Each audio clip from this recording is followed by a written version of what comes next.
Yo, what is good? We are going to get started here quick. I do need to adjust this though. Let's adjust this to like the bottom right corner or something like that.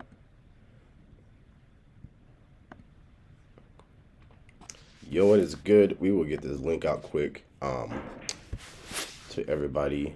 Let's go to my YouTube. This is like the only way I know how to do it. To get your videos, live videos.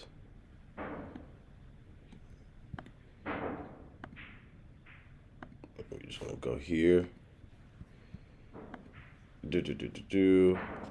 Let's everyone drop it in here as well. I'm gonna give you guys a few minutes to get in here.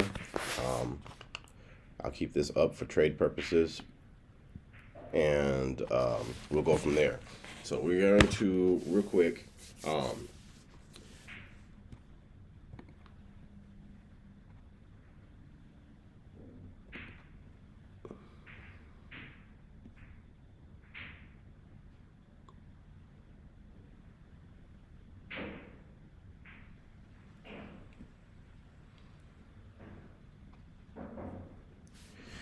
Yeah, man. I'll reply to him later. All right. So we will be getting started shortly. I gotta announce on IG that I'm going live, that I am live. Let's go back to this, and then we're gonna full screen this real quick. Perfect.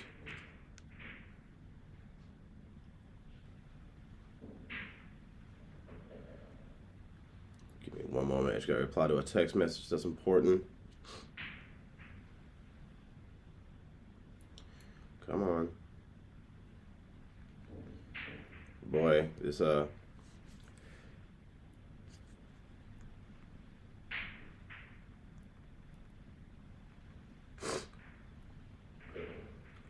right. We'll see how many viewers we have and go from there. I had to reply to a very important text message. How's it going? How's it going? I mean, just post this on Instagram real quick. This will be one of my public lives for the week. I'm doing this to help grow my YouTube channel a little bit more and give people a little bit of value here and there. So we'll start in about 2 minutes. As a matter of fact, this is even better.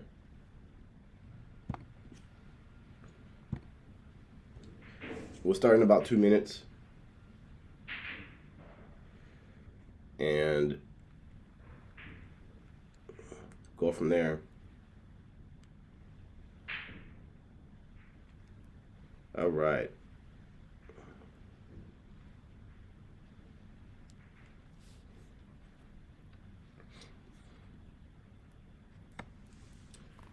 Give me just one moment.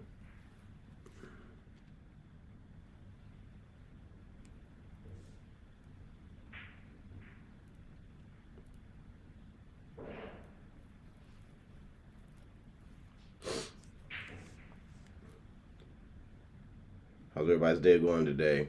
Starting in about 2 minutes.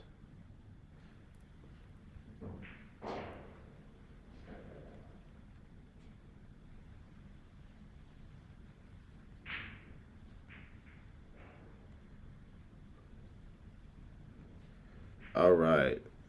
Let me make sure that's like clear to them. Okay, perfect. So the people who want to, from Instagram, take this very rare opportunity, and I'll probably be doing this for people once a week. Maybe they'll learn something, maybe they won't. Maybe they'll attend the live session, maybe they won't. I really don't care either way. Let me make sure that's on. Perfect, we are on. I figured out how to put up my camera now so everybody can see me actually. All right, so we'll be live trading US30 gold, or not gold, US30, NASDAQ, SPX, things like that. Currently, with this 5 minute fair value gap, in this, I've been back testing NASDAQ for quite some time. I did take this on my live account as well. Oh, I have SPX for quite some time. I did take this on my live account as well. So what we'll do is this is $1,900 in profit on the 5-minute fair value gap on the buy side sweep right here with a limit order. My regular accounts is around the same size, but now we'll use this big move down in order to get in with a DRIDR. But that's an example of backtesting that I'm doing, and I do use paper trading to backtest because it just makes more sense. If you're not sure about whether something's going to work, why would you waste your own money on that instead of just figuring out if it works first and then doing the money? So we'll close that in profit, and with the let's do a partial close of, yeah, that's cool. Actually, no, I'll just close the whole thing. Close position. So that's this is a really good tool to back test, because if you're not sure, if you ever, like, everybody says get a demo and then go grab, go get a demo and then go try on that. But the paper trading account, you can simulate funded accounts, prop firm accounts, whatever size you are going to end up grabbing, and then you'll be able to like back test a strategy if you're losing your confidence, or trade risk free. You know what I mean? You're not worried about whether you're going to lose or not, because it's fake money. So what I used to do was I used to take, when I had lack of confidence, I would take trades on my on the paper trading account, and then if it started to drop in a profit, I would execute on my live account. Right, that was back in the day. I would execute on my live account, and the reason for that is at the time I had lack of confidence. But then after a while, after you get your limit orders hit so many times, you're like, okay, well, I think I'm just gonna do the limit orders now because I've won 5 in a row. Just analyze them like that. So you just have to make sure your brain is like, your brain's gonna be like tricked into having some confidence in your trading. So that's kind of one thing that I did back in the day to kind of have confidence in my trading, because you're able to execute blindly without worry. So what I'm going to do is I'm going to remove all of the drawings. I always like to start my stuff from scratch. SPX, NASDAQ, US30 would be our focus today.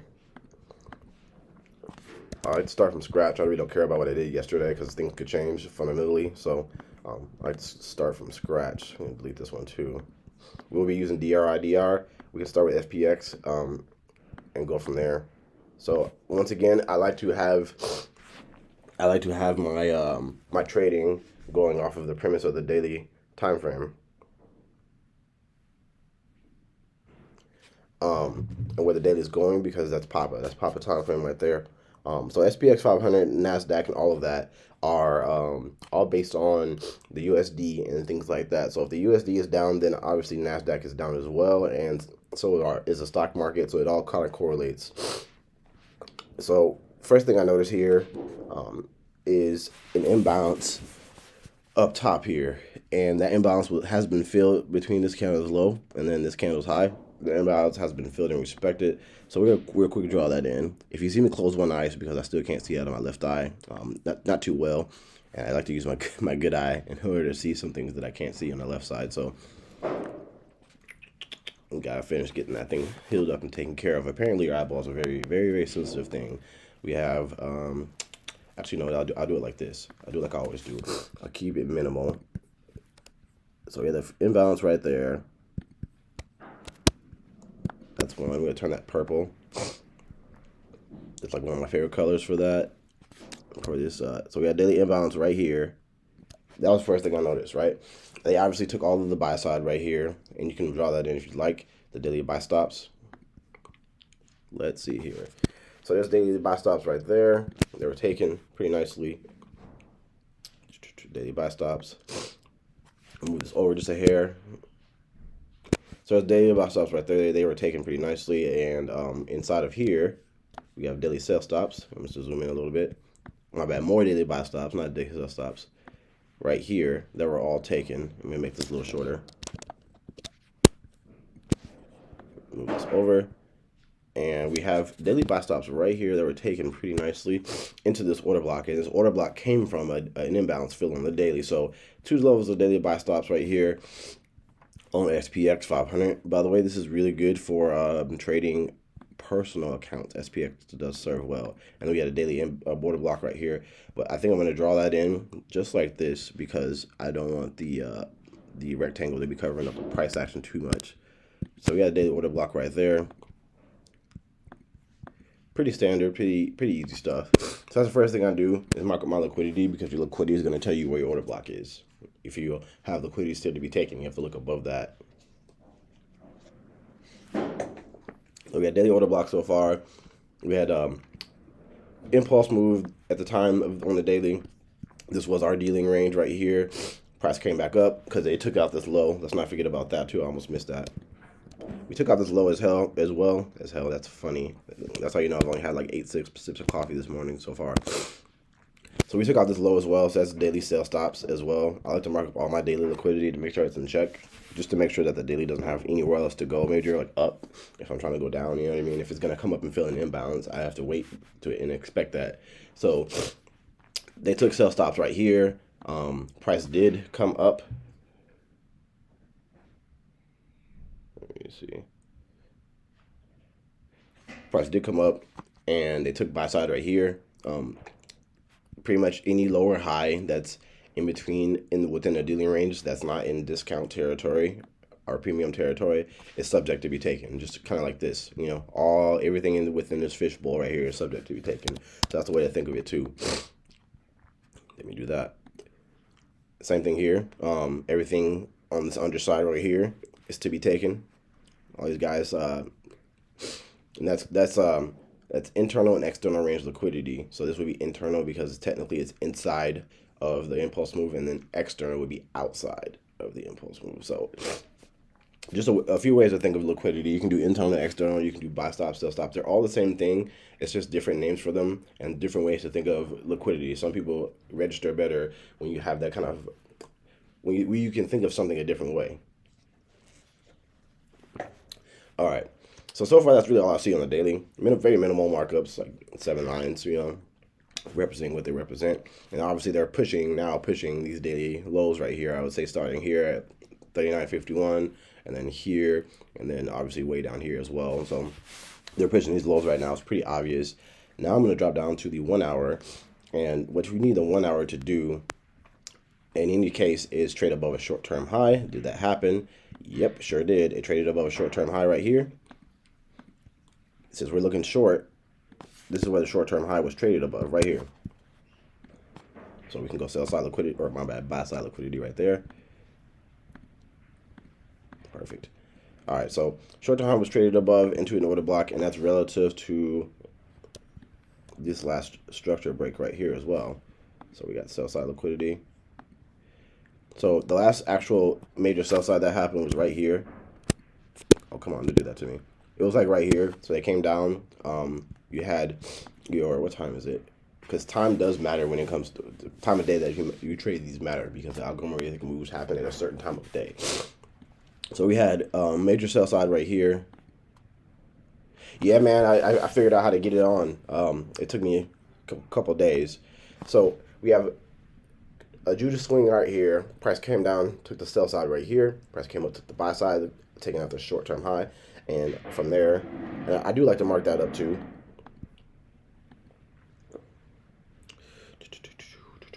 So we have buy side swap right there. And I would say we got sell side swap down here. The main thing we're looking for though, since we are short, is a trade above a short-term high. So yeah, sell side swept right here. We have buy side swept right here, and now what's happening is they just took buy side liquidity on 1H for SPX500. And by the way, this is really good for building personal accounts. You are able to get in at a lower lot size of SPX. So if you are going to trade indices, I would go SPX first, and once you have some account growth, because it respects our strategy really well too, then I'll go NASDAQ, and then I'll go US30. It's really good account building pairs. And the stuff is executed the same way. So technically, we can mark up this order block right here. I'm gonna go body to body because the wicks are a little much.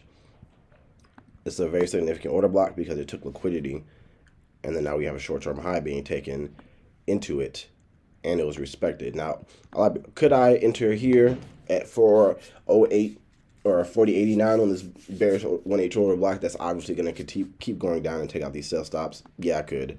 But I would like to enter this on a 5-minute because I don't want to be in the trade very long. And we got some sell side liquidity here. We might use this as a target if they don't push down before we get in. So after that, I usually, right, it's pretty obvious where things are going in from where, right, considering what's happened. I'm going to drop down to the 5-minute time frame and turn on my DRIDR, and this is where that comes in. So I only turn on indicators when I'm done with my analysis. That way they don't give me a bias for anything.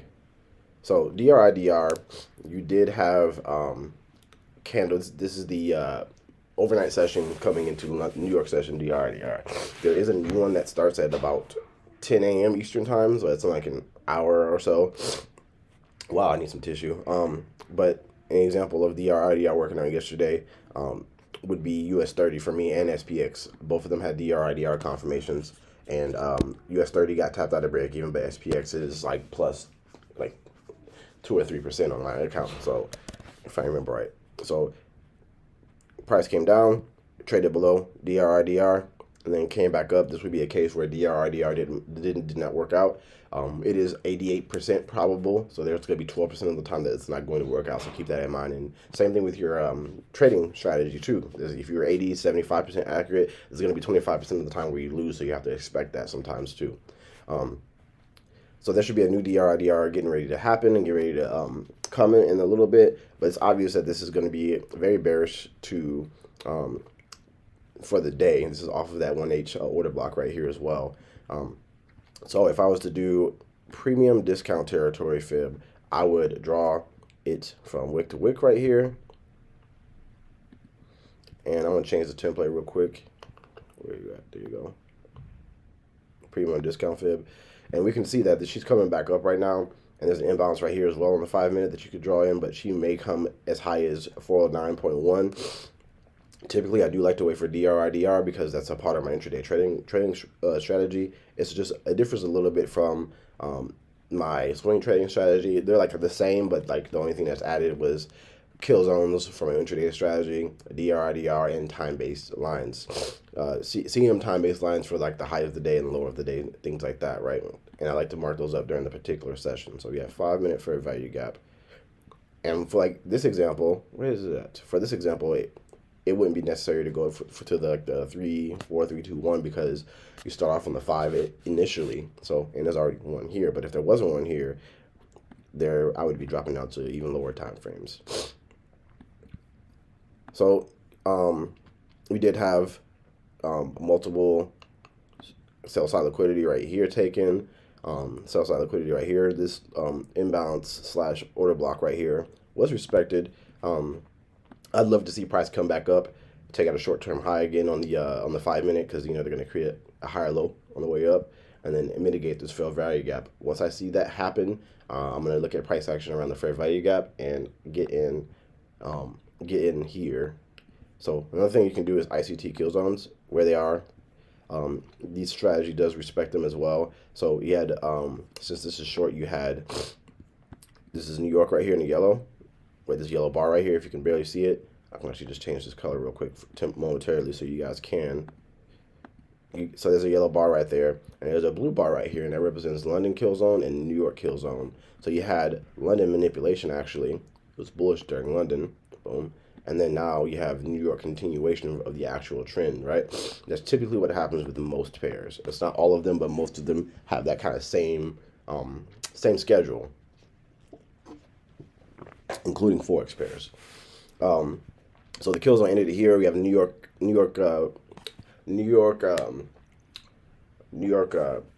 impulse move down. So I do expect this kill zone to still be respected, and I expect at most it coming up to the order block. But if price does come up to this order block, I don't expect it to reach the kill zone. I actually would prefer this entry a little bit more, because I'd be able to put my stop just above a short term or a strong high where price is has already established one. So you could easily do a 1 to 5 here or more. You could target that low, that 1H low, and just count on the 1H barreling down like that, and do like a 1 to 6, 1 to 7 on that. These pairs do have a lot of volatility, so 1 to 7s are pretty normal. A 1 to 7 is like a 1 to 3 on a Forex pair, in other words, for this pair. So yeah, you can see she's clearly going down. We will wait on those confirmations. I will put my entry here on the fair value gap and wait for DRIDR. I like to analyze just a little bit before the DRIDR starts. That way I have a good context and idea behind where she's going. So the great thing about SPX and US30 and NASDAQ is if you're right on one, you're right on all three of them. Usually, like I would say about 90% of the time, they correlate really well. So that's another thing I like about indices. Forex, of course, has correlation, but nothing like these guys. Look at this. This is ridiculous. This is US30. US30 is obviously bearish. I'm gonna go to prime market terminal to see if there's any pattern scan, but I do think US30, given where the US dollar is going, NASDAQ, they're all very bearish, because if the US dollar is going down, so is the stock market. And if the stock market is going down, so is NASDAQ and US30. So kind of like you have to kind of connect the dots there with the thing. SPX500. SPX500 does not have that much data just yet for prime market terminal, but you still can look at things like pattern scan and things like that in range. See, they don't have very much data for SPX, but they are working on that. Some things are getting ready to come out. DXM is not available for this pair at all. So when you have stuff like this, and everybody thinks that and this is the risk calculator. That's pretty cool. Everybody thinks that prime market terminal is like a scapegoat to be profitable. It's not. It's not at all. You can have all of this at your disposal, but not know how to use it. You know what I mean? The only thing that's really helps a lot is, I mean, it's everything, but like you don't trade based off of prime market terminal alone. There's like hella different factors that come into play for whether I'm going to take a trade or not. Like I just mentioned, why US30 and NASDAQ are likely bearish, right? Check the chat real quick. All right, so this is obviously bearish, but we're gonna just do the same thing. We're gonna analyze it from the daily down. The reason why I like the daily is because it's like a Papa time frame. You know what I mean? You wouldn't, when you're a toddler or something like that, or when you're small, your dad tells you what to do, and you usually do it, right? It's the same thing. The daily time frame is the dad of every other time frame below it, and these are all his children right here. The 4 hour down are all his children. So wherever he goes, they go. If the daily's bearish and going down, well, they're following like little ducks, and you just have to wait for the things to happen and wait for the things to happen on the time frames in order to actually get in on the trade. Let me make sure no one from Instagram wants to join this very public live. I'm only gonna do this maybe once a week for people publicly, and maybe they'll learn something. You know what I mean? It's not once a week is not, it's not bad. You know what I mean? A lot of people are like, well, why would you do that for free? Well, it really is not free. It would just be a teaser for people to actually want to do something for themselves. I don't know. I'm just trying to help people, that's all. So we had an imbalance here, it looks like. Let me zoom in a little bit farther and close these up. We had this order block here being respected. I would say this imbalance, but she poked all the way up here into the order block. So we're going to draw that order block in real quick. I'm just going to draw the classic minimalist order block that I always do. Nothing wrong with this, because it's a little bit clearer too. Sometimes when you see price action rejecting an individual line right here, then it becomes a little bit more apparent. You don't have to focus on an entire zone, because if it was going to violate the premise of this bullish candle, it would obviously keep exceeding this line here where your daily order block is. But if you see rejections, then continuous rejections at that, and it's just struggling to make it past here, like a true order block that's being sold from will not get violated in the slightest. It'll come up very aggressively and then stop in its tracks, just like you've seen here. It stopped in its tracks, literally almost on the dime right here. So if you don't see, look at that, from here to the top of the wick, that's all it had. Very exhausted trade at the time. And we're going to now go look at that buy side liquidity. Now we have an order block that was obviously respected. We're gonna mark up some liquidity, and that's all the way up to here. I would say you got the buy stops right there. Get out of here. Daily buy stops. All right, so those were taken by that wick. I will go and actually I could do that now before I even move on to the right side, and that's also relative to this structure break right here, the sell side liquidity take. Remember, everything will always be relative to the last structure break. If you remember how price moves and how I showed you like price moves, it'll always be relative to the last major sell side take. And remember that the sell side is, for every time frame, is on swing lows and swing highs, major ones.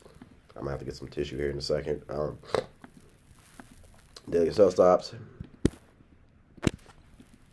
right here. So it came down basically, and I'm gonna always count the first one, the one that's deepest in premium territory. So it came down. They took liquidity a few times actually. Came back up into premium territory. This would have been a valid move considering that it filled this imbalance and then traded below a short-term high. It was a very nice impulse move after that. You also had on the daily time frame. You also had a pattern, the 1 2 3 pattern. Remember that? This is the 1 2 3 pattern. Technically, this daily time frame had a lower high on this side with this candle and a lower high on this side with this candle. 1 2 3 drop. So whenever you're looking at 15-minute time frame entries, 1H daily time frame to catch up so that you can actually catch the trade, or 4H, it doesn't matter. I always wait for the third candle to close, and if I have two lower highs on both sides, that's going to sell. That's an algorithmic price action pattern right there, and it works 100% of the time. It works when you're in premium territory and you have all of your other things in place as well. So make sure you have those in place before you just go looking at the patterns like that and then just trying to hop into a trade. That's not how it works. You have to have more context than that. Boom. So after that, we had more buy stops taken here in this area into this. Well, it was into the order block. This was technically an order block. Why was this an order block? Because this was the last bullish candle before the move down that started to take this sell side, right? So you had this last bullish candle, price dropped. You had a small retracement back into premium and then continued to drop. So this is the candle that started the move. So all the institutional orders, all the algorithmic orders that move price, all loaded up their orders right here inside of this order block right here. And then obviously they shot price down. So you have to think about where are they loading up their orders, because you're essentially riding a wave. It's kind of like the relationship you have with the algorithm and the banks and things like that is that of a surfer. A surfer goes out into the water and waits for a wave, and when the wave does happen, they ride that wave until it's dead. It's the same thing. Where is the wave pushing from, right? They loaded up the wave right here, and then the wave came and took out everything down below it. So you have to wait on that perfect wave, and then get in. So I'm gonna draw that up just like the classic style with the one tool. I'm trying to get my chart as minimalist as possible with also meaningful annotation. So the order block, I'm switching to more of a minimalist. I'll save like rectangle stuff for my entry time frame. It's just a little bit better that way, because then by the time you get down to your entry time frame from the daily, you have so much stuff on your chart that you can't tell what's what unless you have like a system where you color coordinate everything. So this daily order block was tapped into there after the buy side take, and that's obviously where price is pulling down from on US30. We got so short-term high, same thing. Short-term high was taken out into, and now we have resistance rejection. So if you notice something here as well for this order block, it's the same thing. The order block that was truly respected was it didn't exceed it. It didn't go all the way up here. It didn't even get close to violating the premise of this daily candle. Not even close. It literally tapped the bottom of the body. Here, barely. Didn't even hit equilibrium and then continued down. You can see this daily time frame stuff. It stopped in its tracks.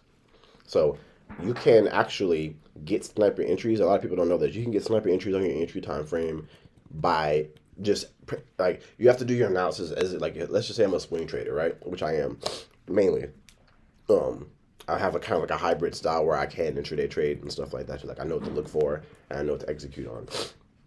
So you had this come up and stop in its tracks almost completely, right? Barely. It's the same thing as the other one. Let me just zoom into this real quick so you guys can get a better look. Barely over the wick. This is the body of the order block right here, right? It barely went over the wick. A true order block, that's how you know when you're going to lose on a trade, right? A true order block, it will not be violated whatsoever. So these are going to be order blocks that happen and that get mitigated that are above short-term highs relative to the last structure break. So if you go here, or sell side liquidity taken in this case. So if you go here, this is also relative to the daily sell stops. Price created that low. Where is it? Daily sell stops. Here we go. Price created that low right here, came back up, and then they had to take that low out. Next, they recently took buy side from this area, so they have to take sell side. If you want to mark this up, you can. This up here, it is significant. You can mark this up, that's fine. You can. It is significant because they did take buy side here as well. Into this order block right here. It's this last up candle before the drop. Even though this is a very big bullish candle, it still counts. It's not about the size of the bullish candle. It's about whether it was the candle, the last bullish candle before the actual move down. All right, coffee's kicking in finally. All right, so this is obviously the order block that the price dropped from. And now we're going to drop down to 1H. Very minimal daily markups. You can still see a very good amount of price action. And if you ever want to zoom out for a bigger picture on the 1H, to do the same daily time frame stuff that's transposed. So now you don't really have to worry about whether the 1H is going to go up and down, because wherever the daily stuff is, order blocks, things like that, that is also where the 1 hour will stop and start.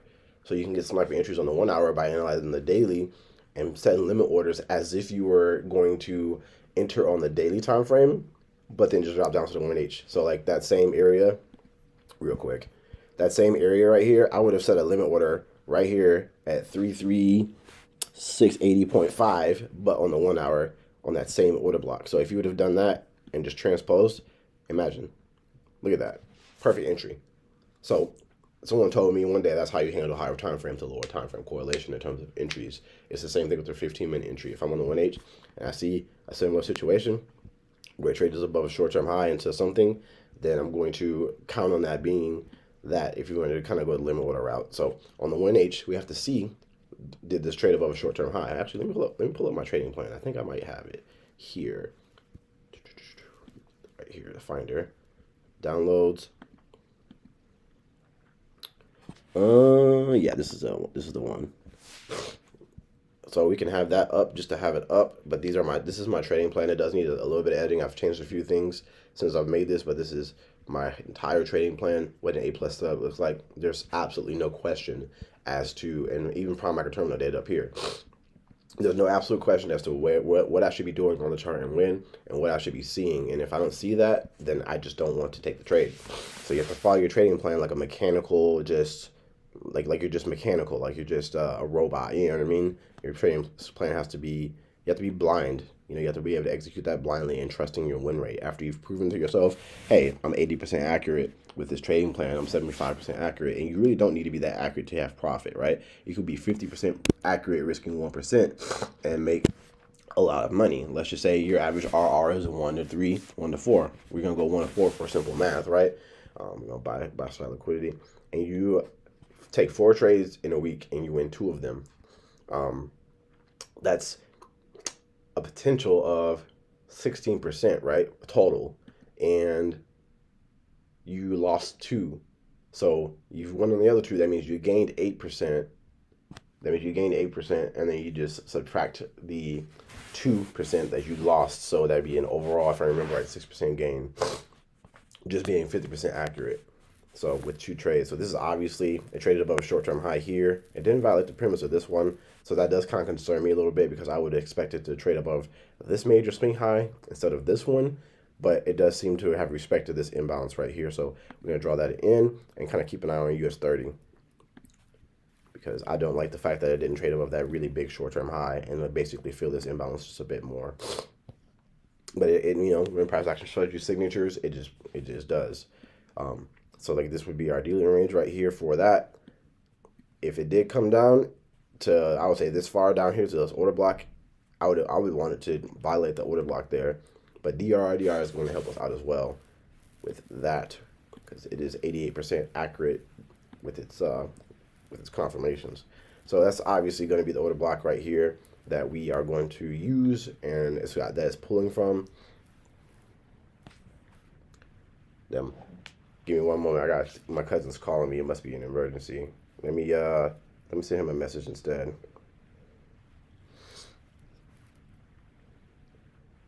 Why would he be hitting me up this early? It's not normal. Give me 1 minute. I'm gonna text him back, because my cousin, he never hits me up this early unless it's an emergency. And I normally would answer, but I'm on a live right now.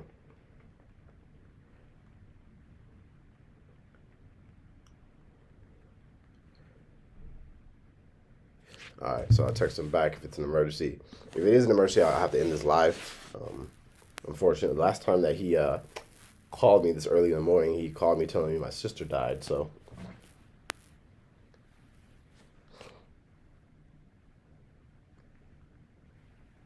Okay, that's weird. Give me literally 2 minutes.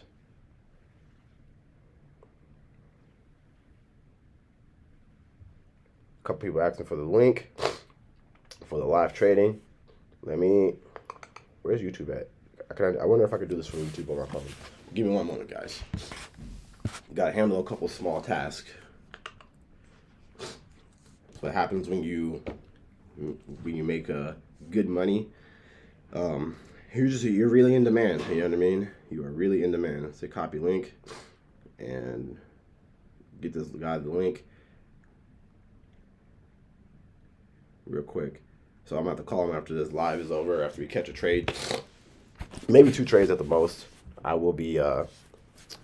have to exit this live and see kind of what he's talking about. So we had 1.8 short-term high taken over. Traded above. Either way, it took some buy side, and that's what really counts. This was technically a swing high, it just wasn't one that I preferred. It wasn't very defined. It was like a swing high in between a bigger swing high. So whenever you see something like that, very high chances that they're going to come for the other one. US30 does move a little bit differently. Let's see, buy side swept right here. And this is obviously the sell side that they're targeting right down here. Way down here. Wicks count 2, remember that. Let me drag this over. Command S.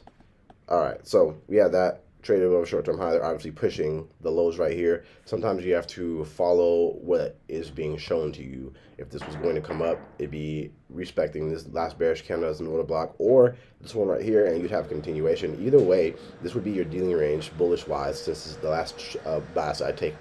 What happened right here, I would say. The last major buy side take happened right here.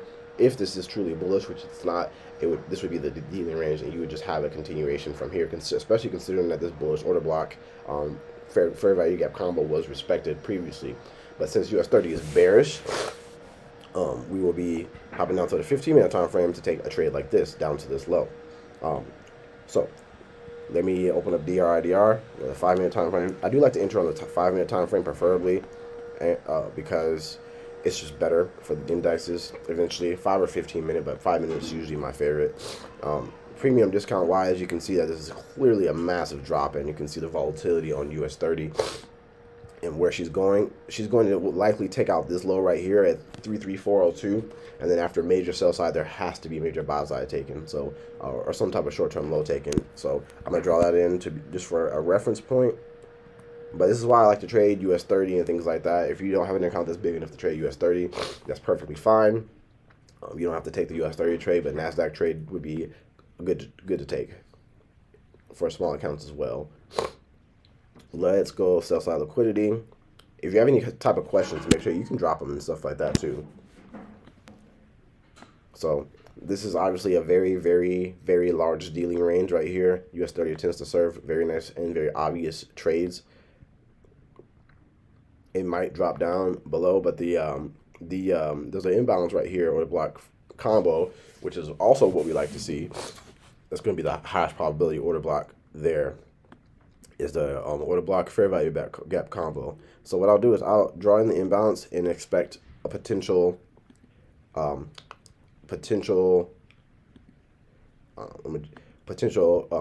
spike up to potentially the order block as well. Let's change this color to something a little bit more transparent. We're gonna do yellow.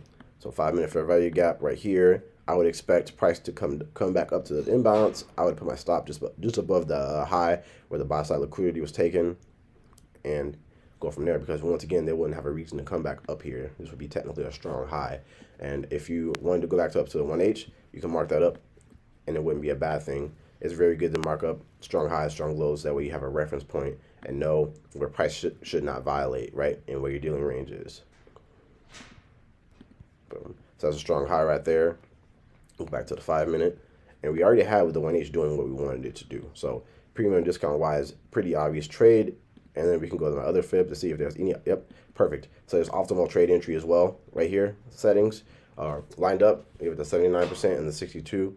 The 62 is almost always liquidity, but not always. Just sometimes, almost always. I always noticed lately that the 62 level has been liquidity. Boom. So I'm gonna drop price or drop my RR tool down here. We're gonna target the low that's created on this. That when it retraces back up, and I put my stop just barely behind the high there, and we can drop this. And US30, it's kind of weird. It doesn't give you as big of an RR usually as NASDAQ and things, but we can do a 1 to 4 there in US30. I don't like to be in US30 long anyways. She gets a little crazy every once in a while, but as long as you know how to execute the strategy that I taught, US30 is going to be easy for you because it also respects the strategy really well. So that's one. That's two trades I analyzed right in front of you that are potentials down to the POIs and things like that. We're going to see when we get these retracements happening and we get that DRIDR. It starts in about an hour. It doesn't last very long. Oh, gold, what are you doing? Are you going to come down and hit my fair value gap? You see, guys, another thing is like everything that goes up and takes some buy side, it has to come down and take some sell side, right? It has to. So for reference, that sell side liquidity was right here on the short-term low. I expect that to be taken into this imbalance considering that it took out all these highs. This would be our dealing range right here. So it has no choice. And this would be the strong low right here. So after it moves from this area, we'll be able to see a little bit more clear price action. I just had to do a lot of markups here and gauge some sell side here. And it was crazy. I was really zoned into this at the time. So I do expect that to come down. It started to feel this imbalance, but it feels like it's going to come back down. It has not taken out a short-term low at all. So if you go down to the 1H real quick on gold, short-term low is more defined, and that's where I marked up the liquidity. So that would be entry number 2. It might not even trigger until Friday. Friday, maybe next Monday, but that's fine. That's why it's a swing trade. Just set the limit order where it's going to happen, and then continue about your day. And then when you look up again, in a few days, there will be a limit order triggered or not. You know what I mean? But given that we have a positive trade from this area, it's not very likely this is just going to continue down forever, especially given those fundamentals. So we got SPX so far, and we got US30 next. I believe we have to do NASDAQ, but I can't remember where we're at. Yep, NASDAQ.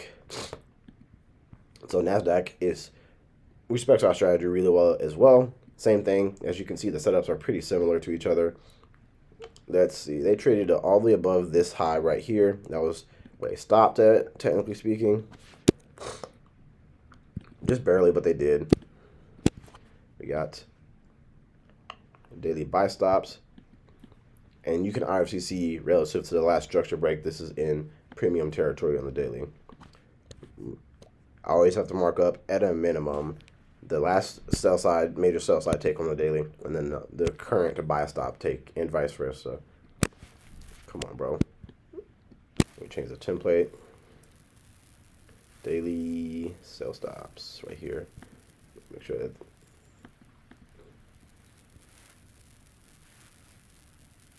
I feel it. So these will be also recordings too. I believe you can see all the recordings, let me show you real quick. All of the videos that we've recorded so far in terms of the live sessions have been recorded and put on the YouTube. I'm gonna add them most likely to a separate. No, actually, no. I'll just add them to the Learn and Earn playlist.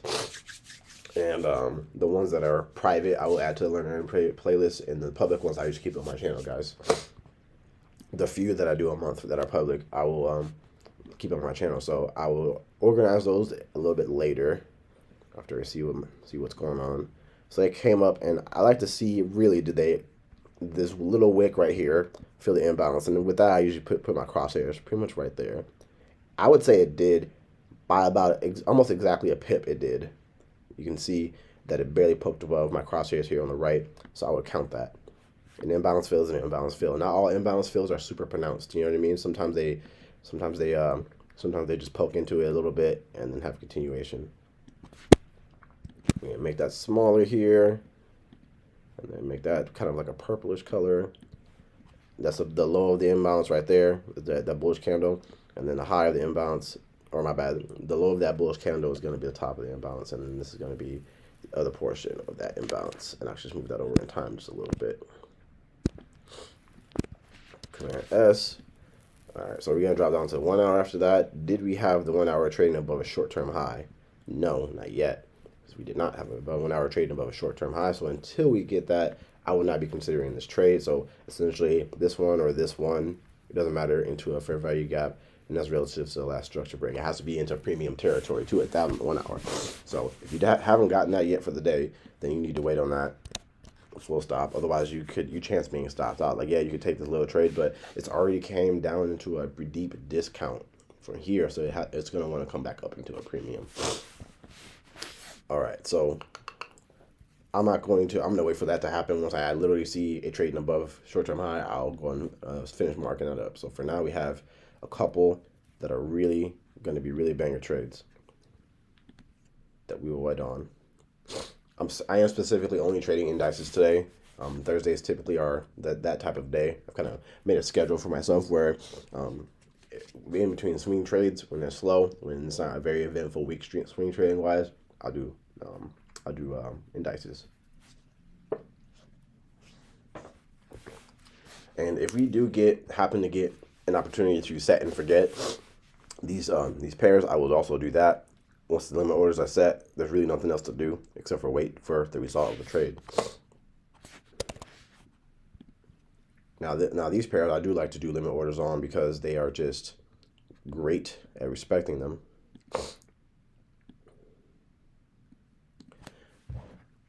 Give me 1 second. Let's go to Messenger real quick. Don't know why he told me to do that, but he did.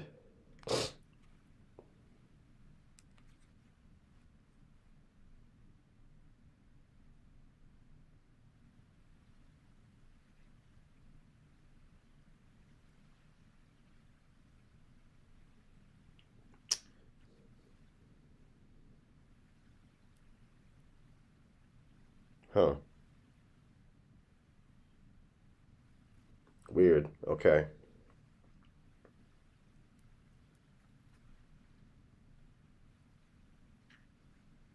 Must be some weird stuff going on, man.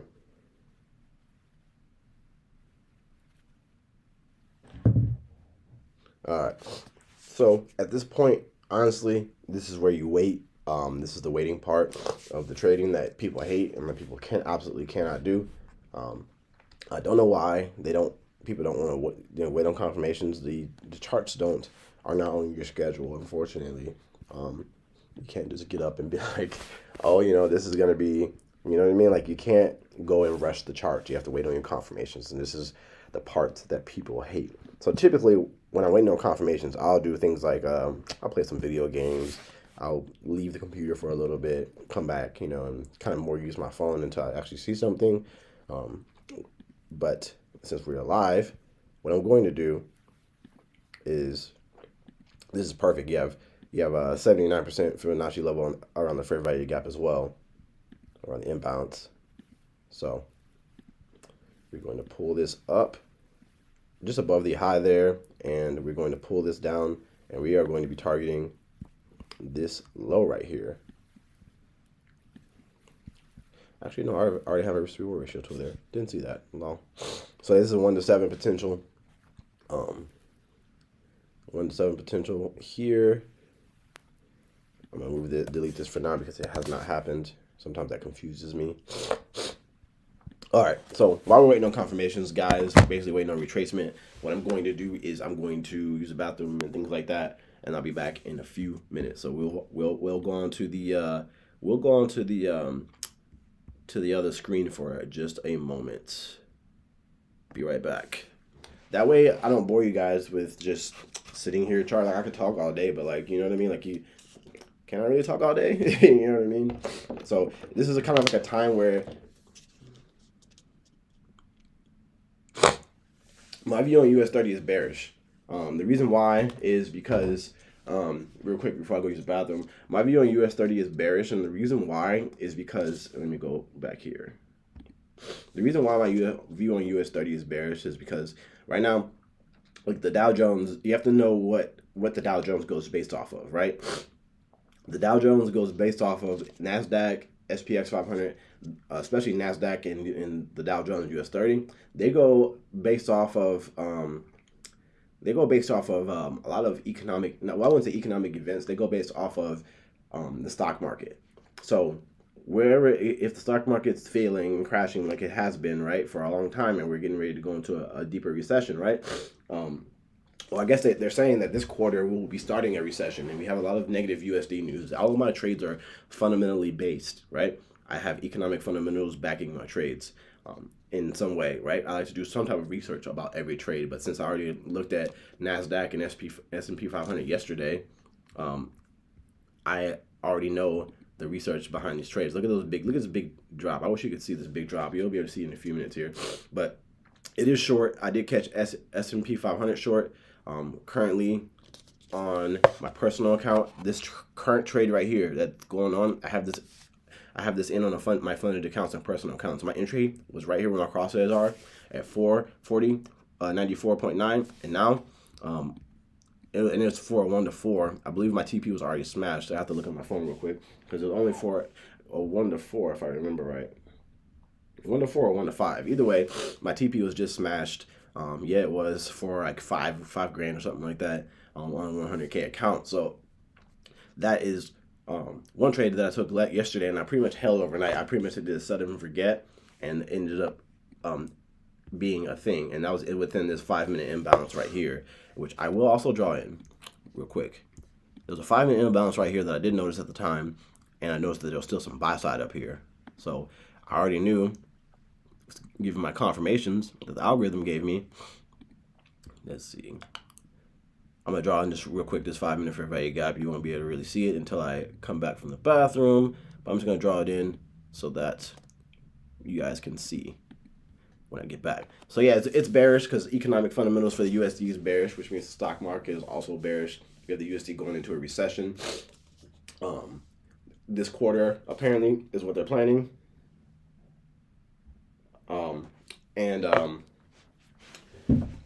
That's going to make everything having to do with the Dow Jones, US30, anything having to do with stock indices and anything like that, they're going to be bearish too.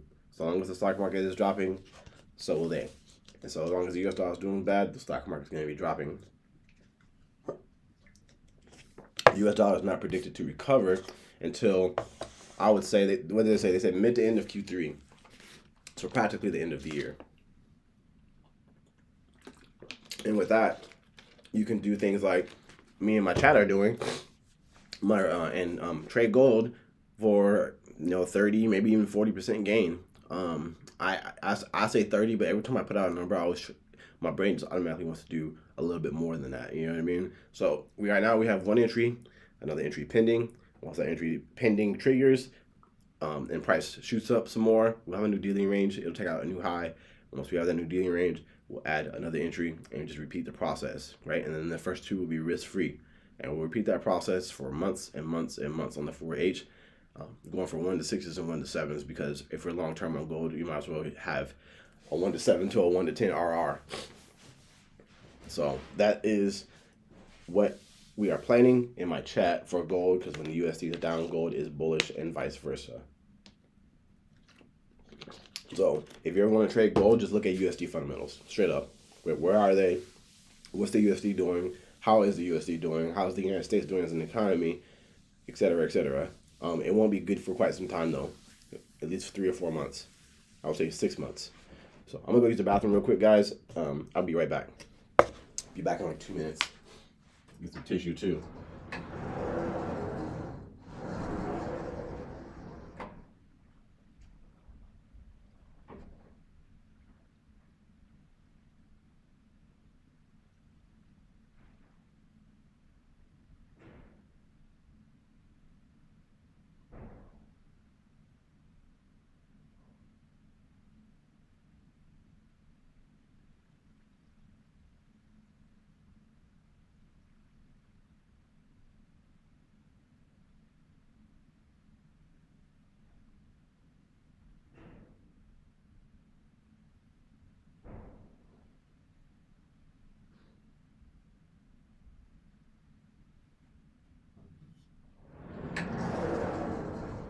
I'm back. I'm not gonna lie, I love this office. It's pretty cool. I haven't done a lot of fancy stuff for myself since I started trading and became profitable, but now I'm kind of starting to ease into that a little bit, like getting myself in my own office. All right, we are back. So the retracement is finally starting.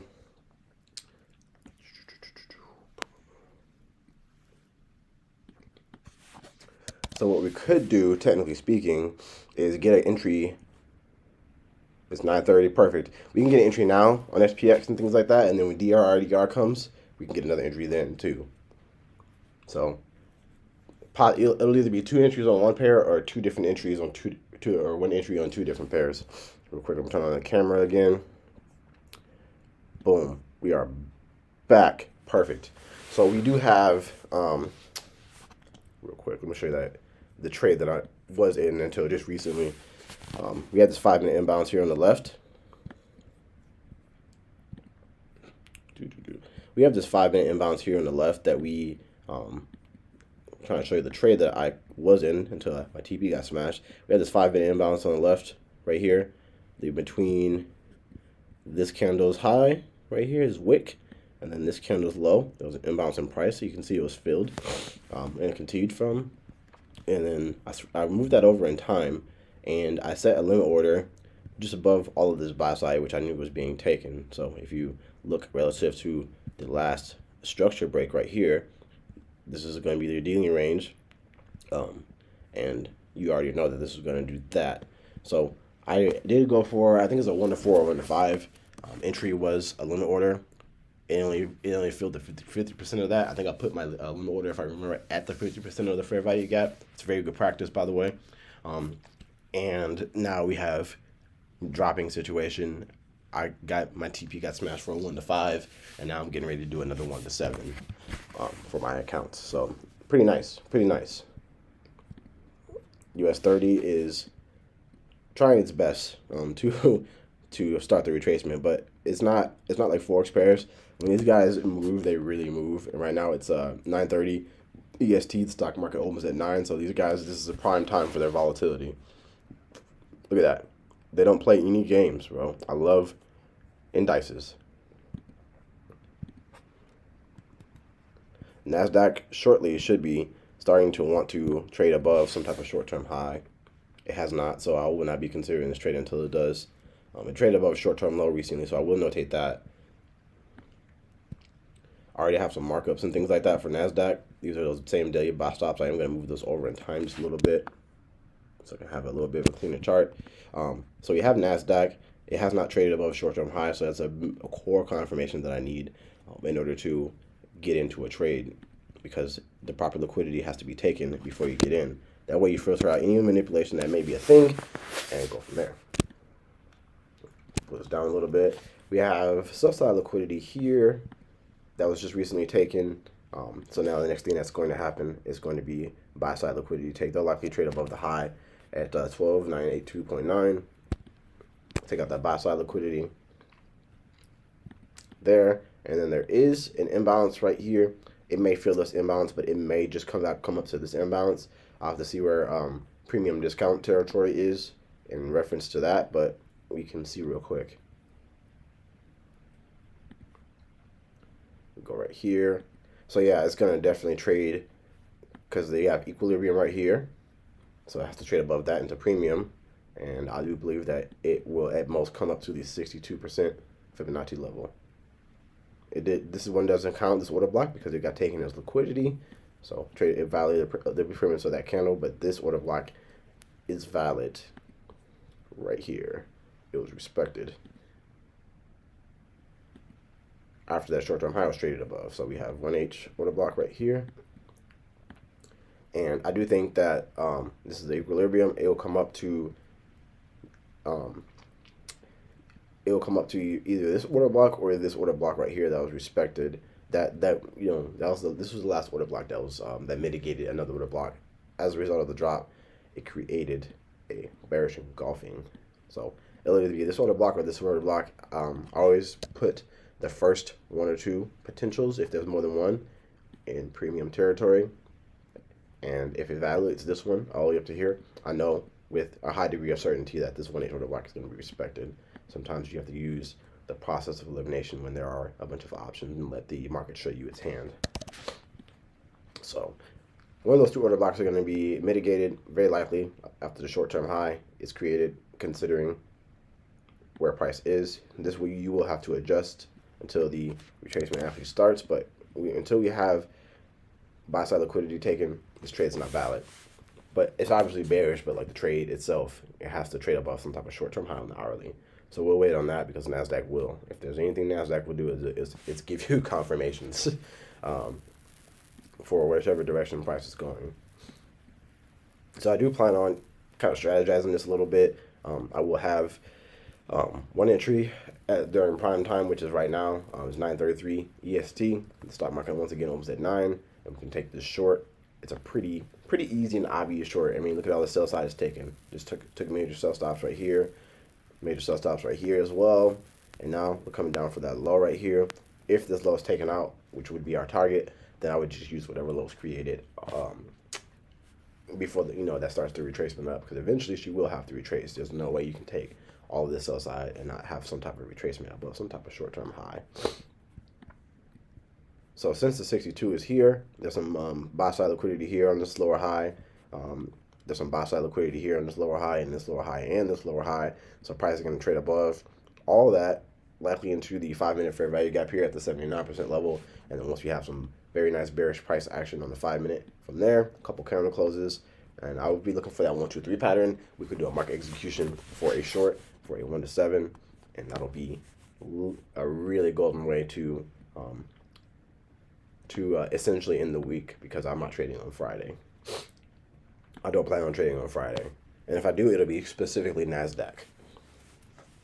So, or SPX, one of the two.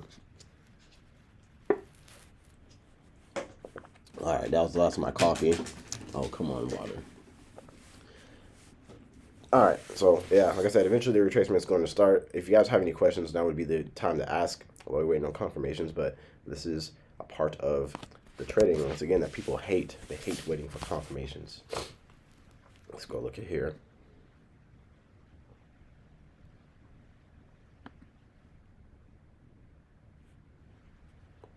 Perfect.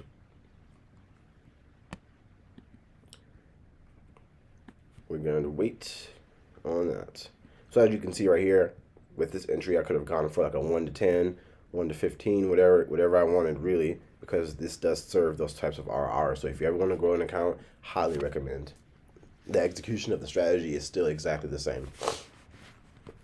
Nothing changes. Make sure you just keep your risk down. So yeah, like I said, this will have to constantly be adjusted, but you will have a positive trade as long as you execute correctly.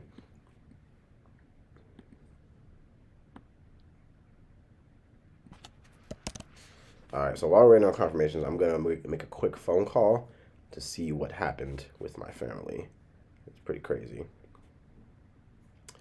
All right, so I'll be back maybe 5 minutes or so, and be right back. What's the intermission one? Okay, that's that one. Okay, so I'm going to do that for now, and we will, I'm going to make a quick phone call real quick.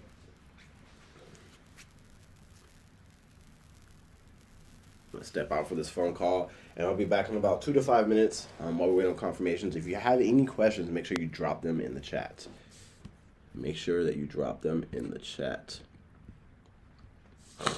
Any questions, just drop them in the chat once again.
Right.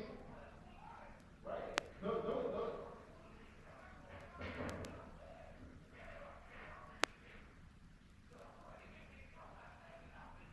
For sure. Like, I don't, see, what I don't get is, I didn't believe grandma because she posted stuff about my dad, bro. I'm 31 years old, I'm gonna be 40 in like 9 years. I didn't know what I was if I already moved past the shit with my dad, you know what I mean? I already know what kind of person he is, it's not good. I already moved past that, I moved back past that when I was in my 20s, I was like 24, 25. Last I talked to him on the phone, he was still locked up, and I was like, no, like, everything cool. I don't fuck with you like that because you're weird, but like, between me and you, like, ain't no beef like that, you know what I mean? And if it was, I know where you stay at, you know, I know where you stay at. So that shit crazy.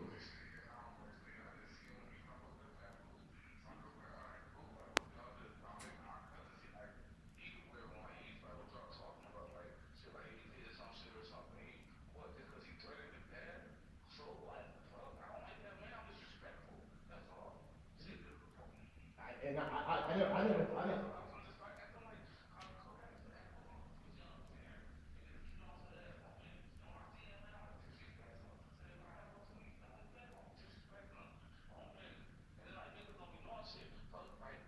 Yeah.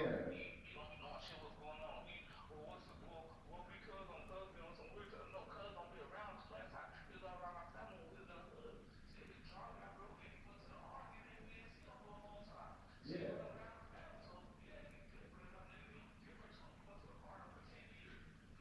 I don't, you know what I'm saying? Yeah, yeah, exactly. I hope cuz don't think like I be acting funny and shit. I don't be around cuz I was gone for almost 10 years in the army. It, exactly. No, I mean like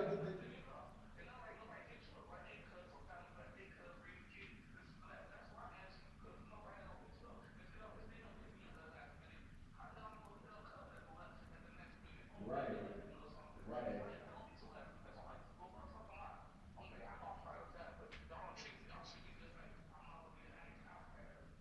Man, it's crazy. I didn't believe her because she posted stuff on social media about my dad.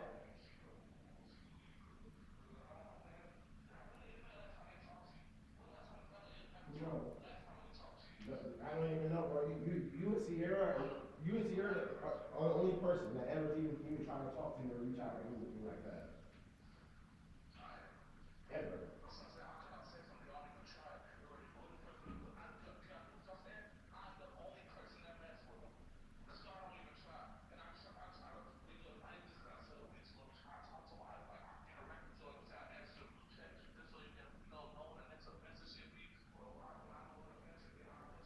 Yeah, yeah. Right. Exactly. That's crazy. Shit done changed, bro. Since we was real little kids, shit done changed. You remember back in the day? The, yeah, no matter what happened. Even sometimes when I was a little kid, I didn't even like my dad. Even sometimes when my dad was there, I was still cool. I could easily call my mom and say, "Hey, come get me." You know what I mean? It ain't no smoke like that, bro. If I wanted to do something to my dad, I would have done that shit a long time ago. Even after like a year and a half now, I know where he stayed at, and it wouldn't be shit that he could do to stop me, bro. Like if I wanted to do something to him for real, if I want, for me, my anger is it's not no more. If you would have came to me like 3, 4, 5 years ago, then yeah, I would probably do his ass or something like that. But it's not even no smoke, bro.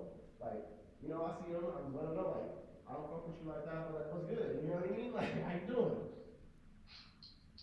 You don't gotta be all that all the time, but shit. That's crazy that they acting like that. I didn't know that that's what they thought of me and shit like that.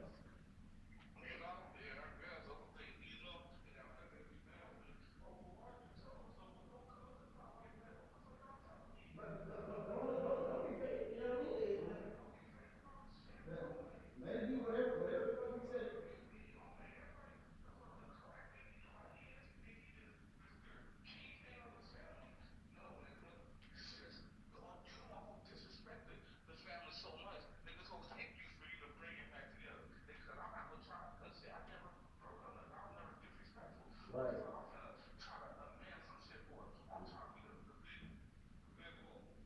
Yeah, sometimes you gotta just let people be who they are, man. That shit crazy, bro.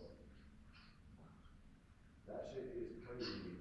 Yeah, I didn't even know all that, bro. Like, if I thought maybe niggas just like with their, they got their own little lives and shit, and we don't got time to be like, every once in a while, holidays and shit like that. But no, I didn't know that's how they felt about me and shit like that. That's dope.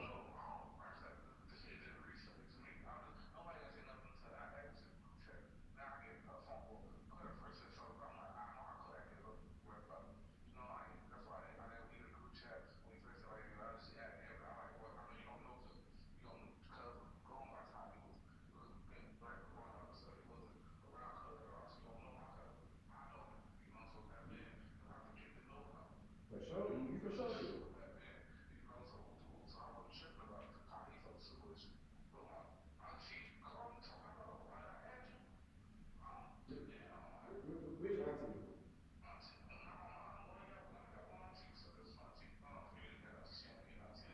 Yeah.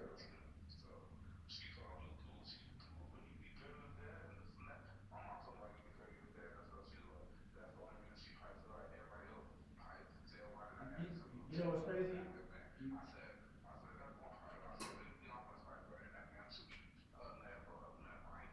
bro, like people trying to start pissing me off, bro. And they gonna make me go back into that mode again, like back when I was younger, and do something to that man just because they want to talk. But I'm,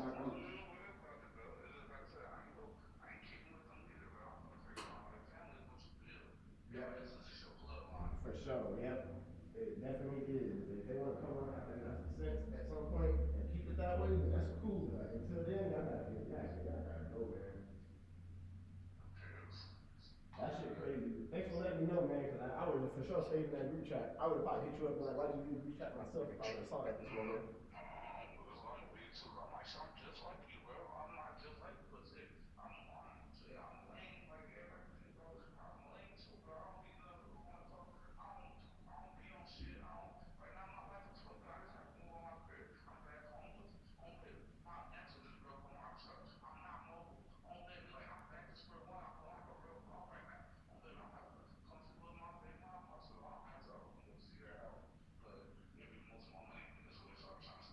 Right, yeah, I feel it.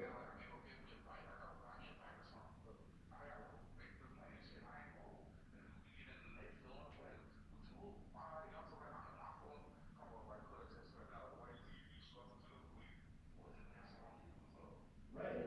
And you might have some shit to do, you know.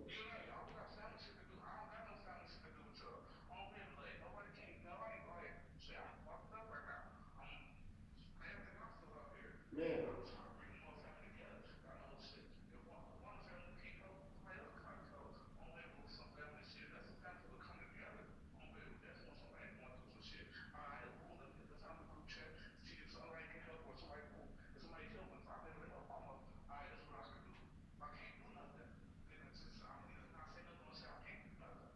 yeah, man, facts, man. That shit crazy, bro. Thanks for that shit is crazy. All right, man. Shit. Hit my line. I gotta finish this little call and shit like that. I'm gonna hit you. I'm gonna text you and shit in a little bit. All right, bet. Love, cuz. All right, guys. Sorry about the delay. It was a very important phone call. Um, we are back though now. We are back. Very important phone call. Jeez. Okay. Let's check out NASDAQ and things. US30 took a really big crap. That's cool. We're gonna wait for it to come back up. If it does not come back up, it's no trade. But that is a more defined short-term high right there that they did create to be taken. US30, US30, SPX500 here. Let me adjust that a little bit. And I'll probably just stick with the premium discount fib. I like it a little bit better.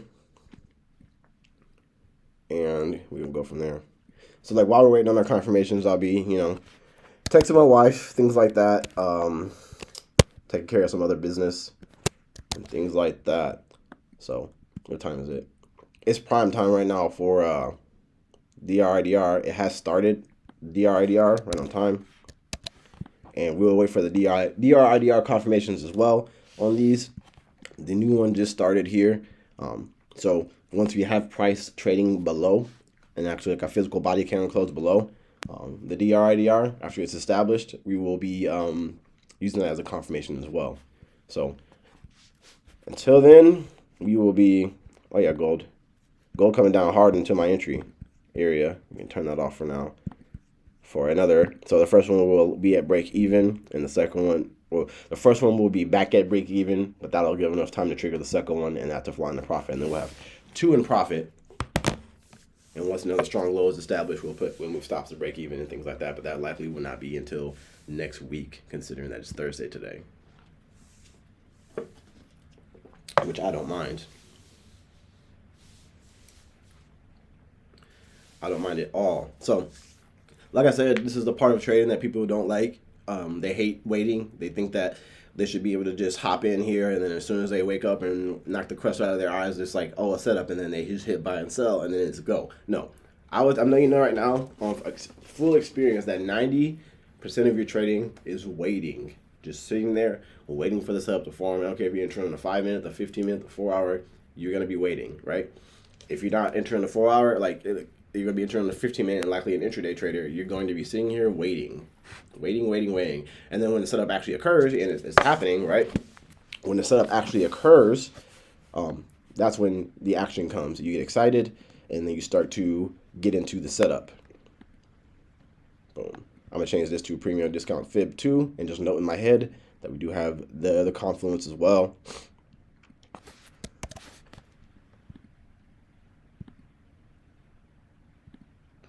NASDAQ is just now starting its own retracement. Let me zoom out here.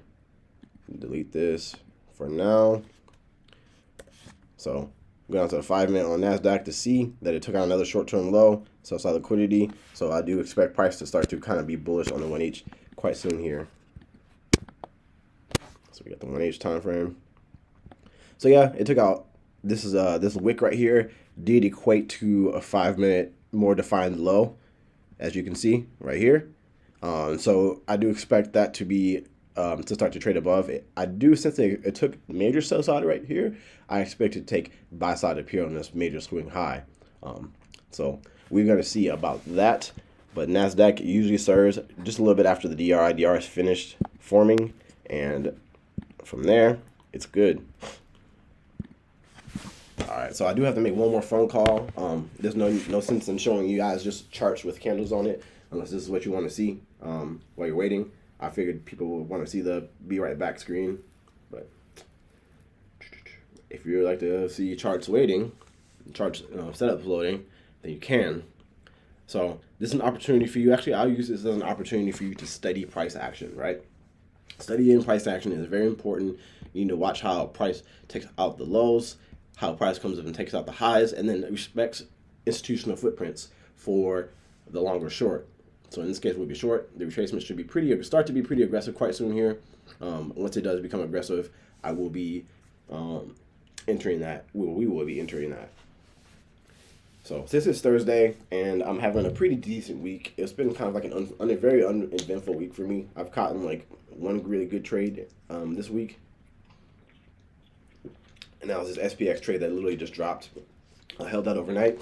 And this morning we woke up to like several percent profit, 2-3% profit out of the possible like 4 or 5.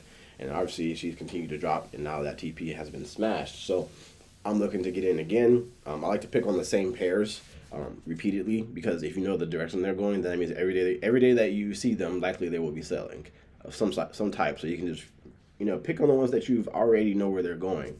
If your USD is going up for the entire week, I'm going to be looking for buys on your USD all week. So, all right. So I'm going to put the be right back screen back on. Sorry about all the interruption. This was kind of like I wasn't planning on doing this live today, really, but because I thought I'd be able to get done, but apparently not before all my other stuff, so I had to have to multitask today. Facebook.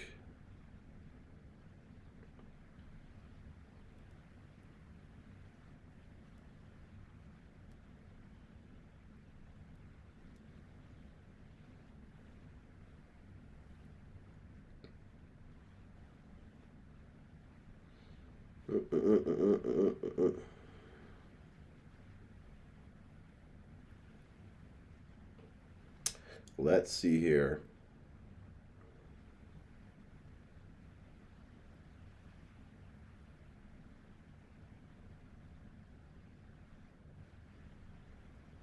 All right, I'm gonna step out real quick. Make one more phone call real quick.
fucking send that fake ass shit to the group chat. If you're gonna come to me with some shit and talk about me and say some shit about me, come to me. I'm a fucking man, 31 years old. Come here to me, to my face, right here. I like upfront and fucking personal. Next time you got some shit to say, come to me. I was like, yeah.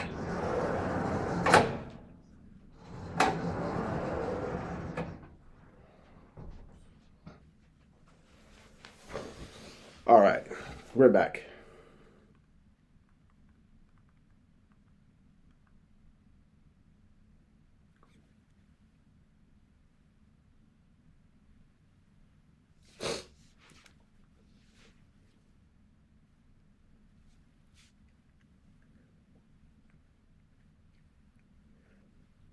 That's not being very disrespectful. What's fucking very disrespectful is, let me see here.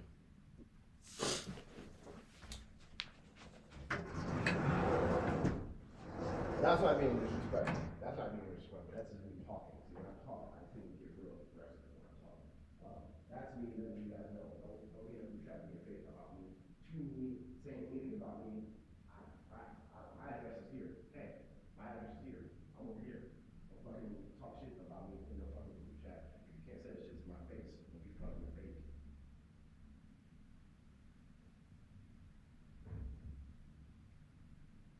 So I had no idea that you guys thought that was me. That's crazy, considering that I haven't really been around you guys for the first 2 years of my fucking life. And then now, older, coming on the road, y'all acting weird. It's funny.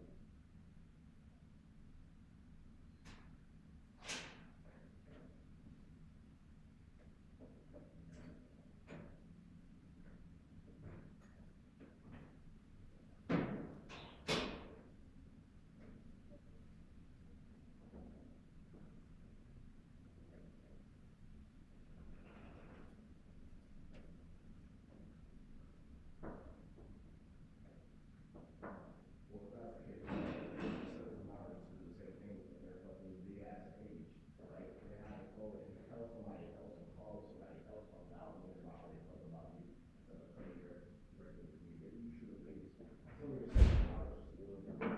You know, how they were raised, kind of like they opted out.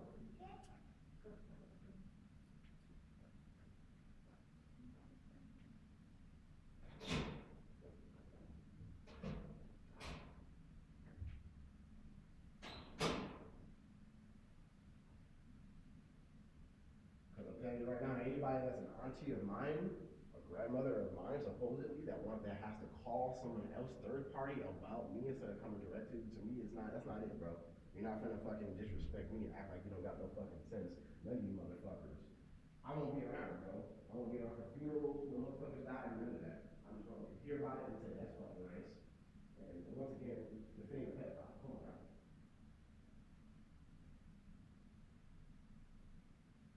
You already got me extra fucked up today. Extra fucked up. Make sure before you talk to me. My number is 612-339. Oh my bad. 651-259-3313. If you ever want to call me about some shit that you have to say about me and how you feel about me, you Miss Sinatra or any of those motherfuckers, that's my phone number. You need my address, come here and sit down and fucking talk as fucking men.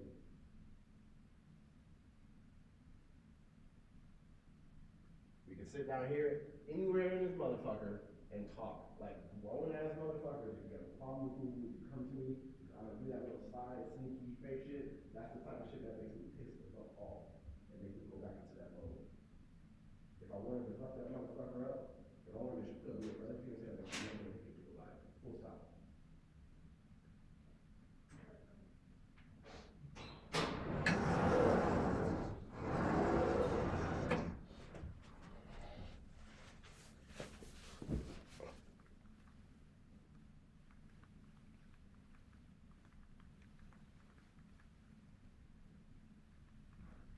All right, we're back for real now.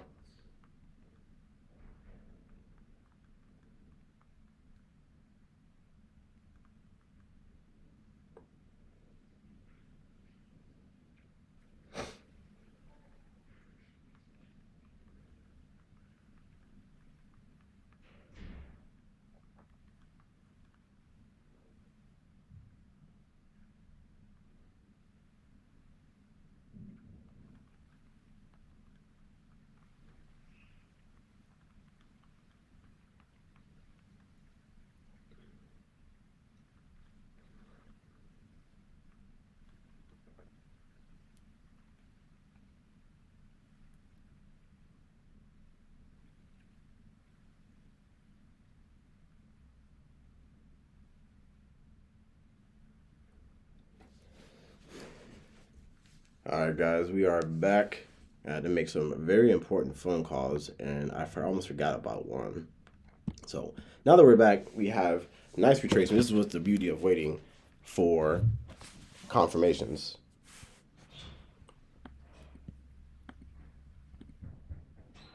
Ooh. So we're starting retracements now to the upside.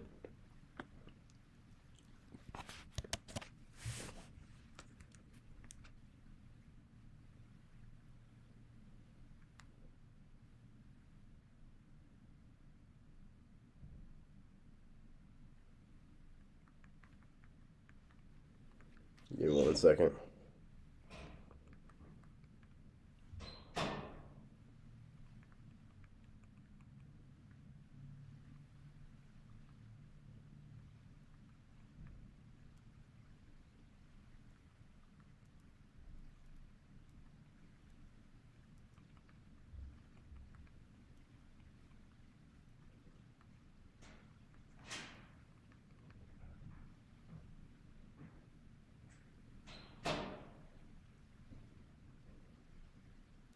Yeah, that's crazy.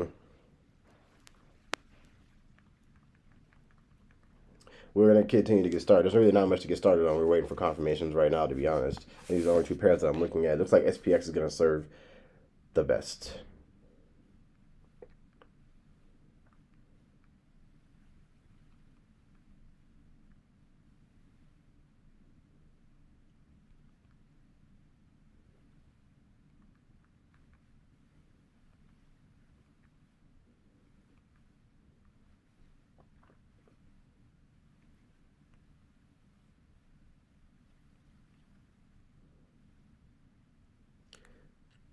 Let me see here. So right now we're waiting for these relative equal highs to be taken. I'm in the middle of multitasking right now, but these highs are going to be taken right here. Right here, we can reference the 1H for a higher time frame perspective. It looks like it is going to likely come up to fill this 1H imbalance for value gap combo here. And we're going to drop down to the 5-minute, and we kind of fine tune that inside of that 1H order block right here. This is like the 50% of the 1H order block. Inside of that is a 5-minute imbalance, right?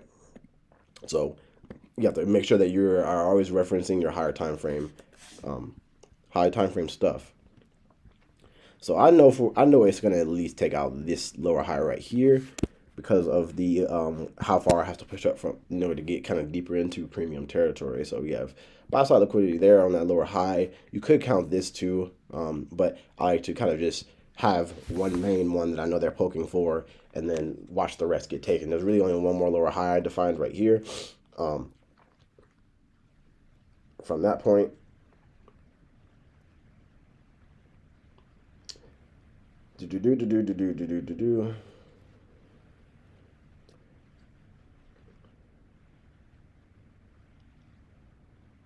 trying to figure out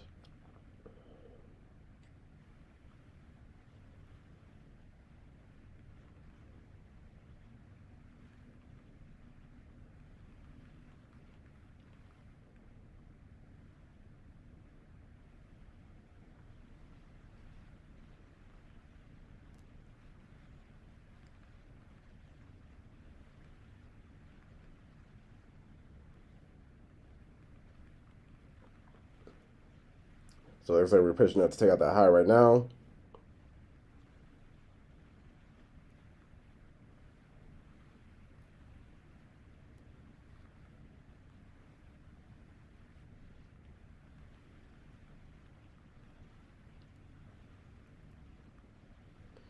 Just return some text. Beautiful, beautiful price action.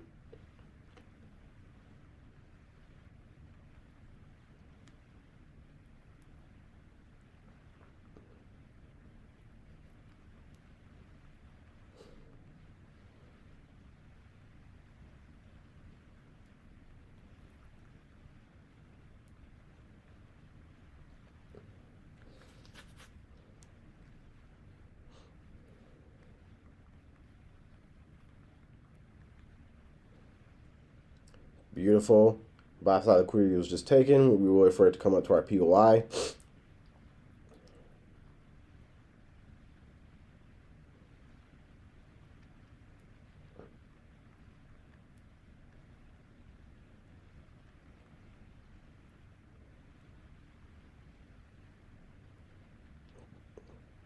Perfect.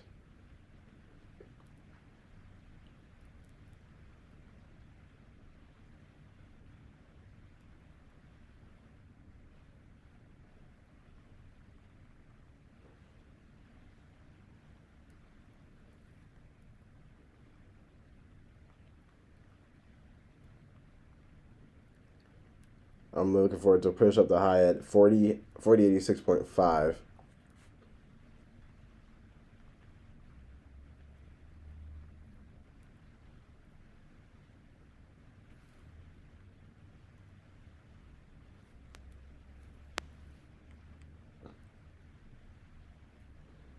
I expect it to keep pushing up a little bit more.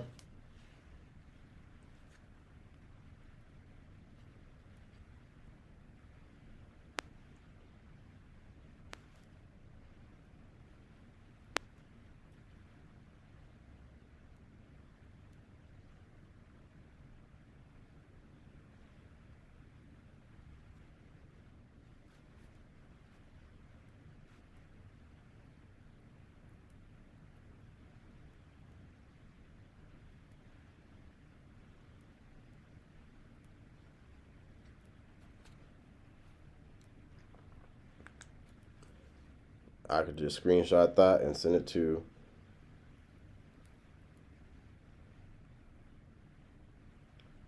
the person that's on her shit. Y'all are fucking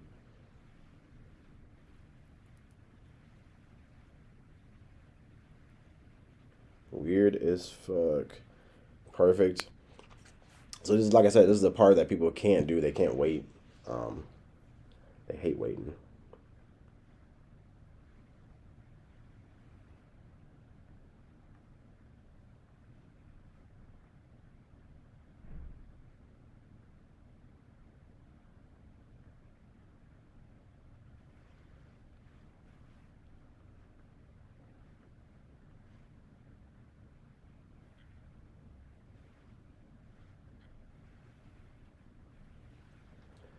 Perfect. We are pushing that high that I just mentioned as well. On 5 minute, we're going to look at the DRIDR to see if we have any confirmations. Not quite yet. I'm looking forward to trade below. Have a candle close below the DRIDR.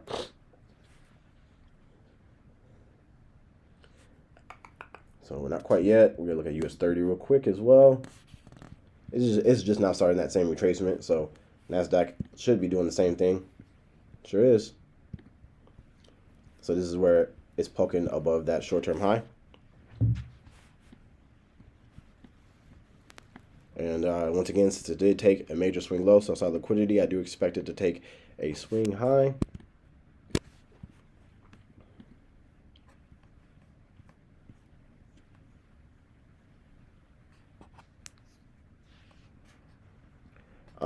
So in the MetaTrader is US30, US500, and US100 in the cash category. Let me think. I would have to think about that. I believe US30 should either just say Dow Jones, and I think US100 is NASDAQ. But you can go on Google. Let's Google that real quick, because sometimes brokers will name their pairs different, and there's a couple different names for pairs that brokers consider using. US100.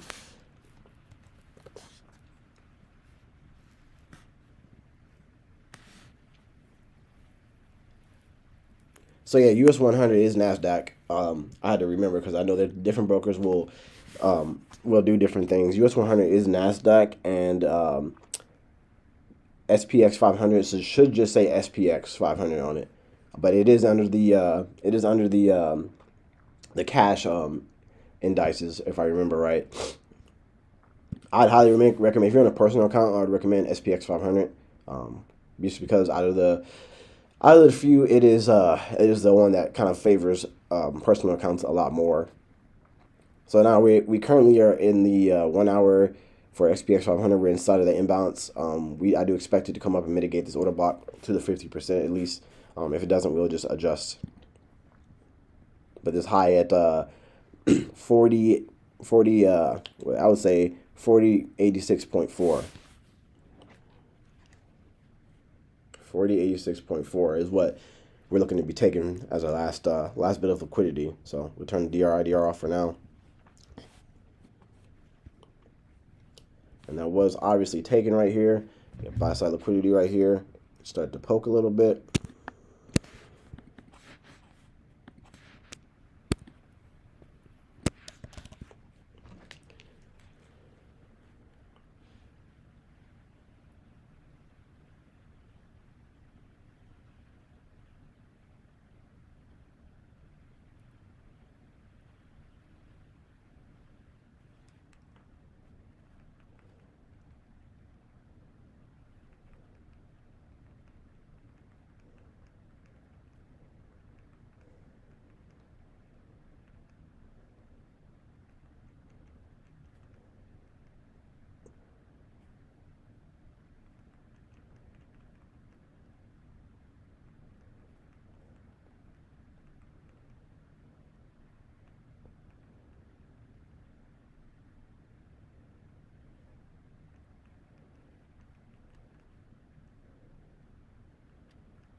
All right, so while we're waiting on that, set the laptop down real quick and wait on those confirmations.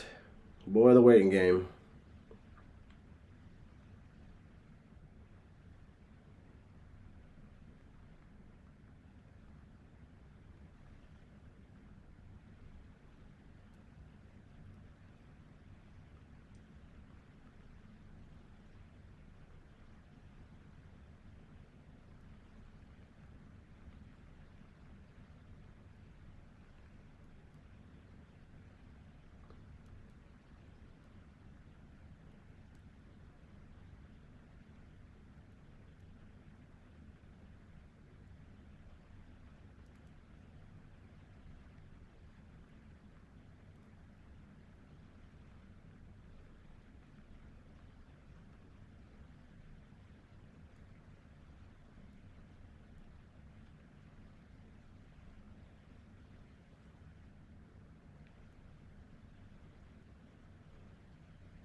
Just waiting for that high to be taken out. A retracement is expected after a buy side liquidity take at some point. It has to come back down and fill some type of bullish price action, bullish imbalance, bullish order block, and then likely there would be a continuation of that.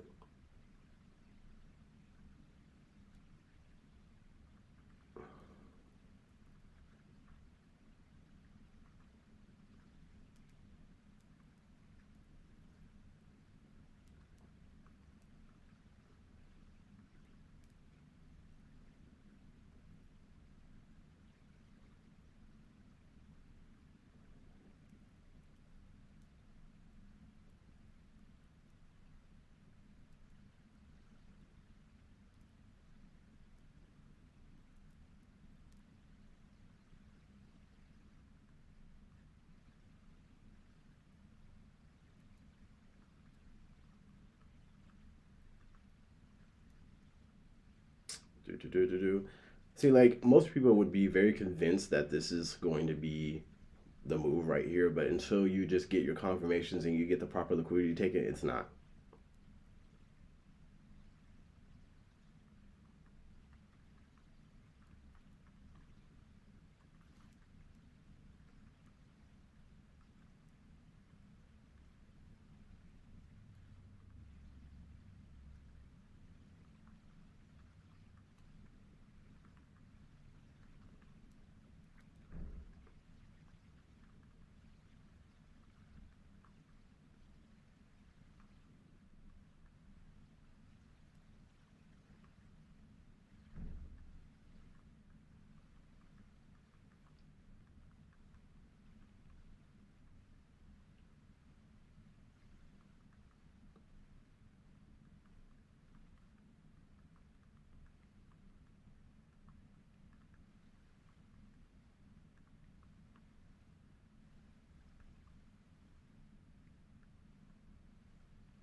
There's that small bullish imbalance.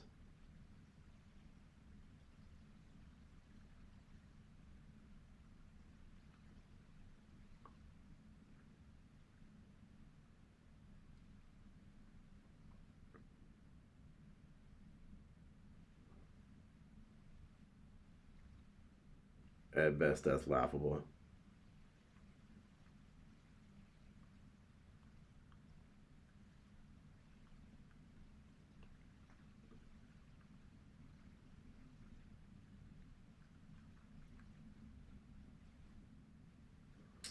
All right.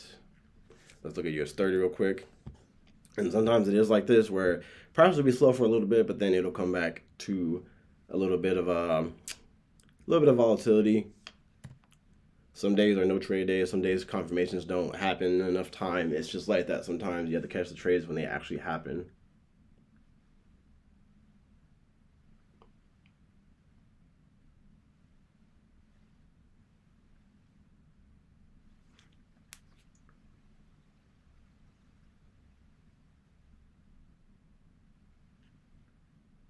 $9:27 my time, so it's 10:27 this time. So what I'm expecting is, let me minimize this real quick. What I am expecting is potentially either this breaker right here being respected, or it might come down to this imbalance right here at 4076.4, and then have a continuation and take out this high as well, or actually technically this high too.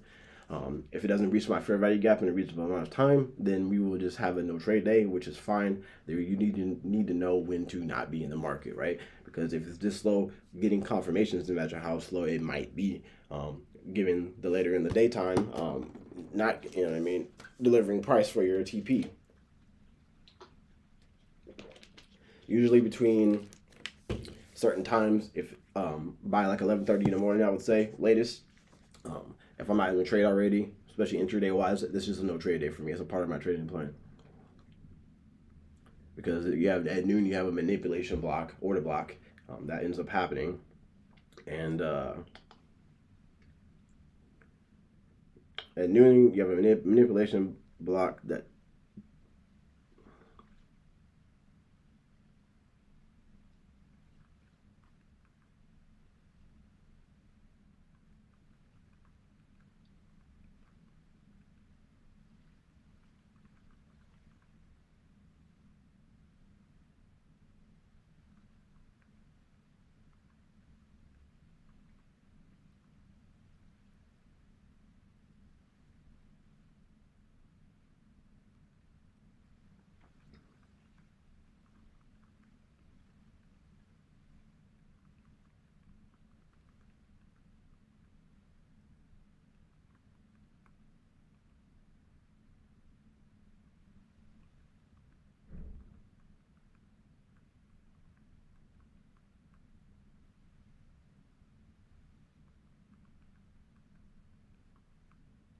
So it is technically, it did go above that equilibrium right here on the 50%. We will see if we get that high taken out. I would like to see that, to be honest. If I don't see that, then I'm just not going to take the trade.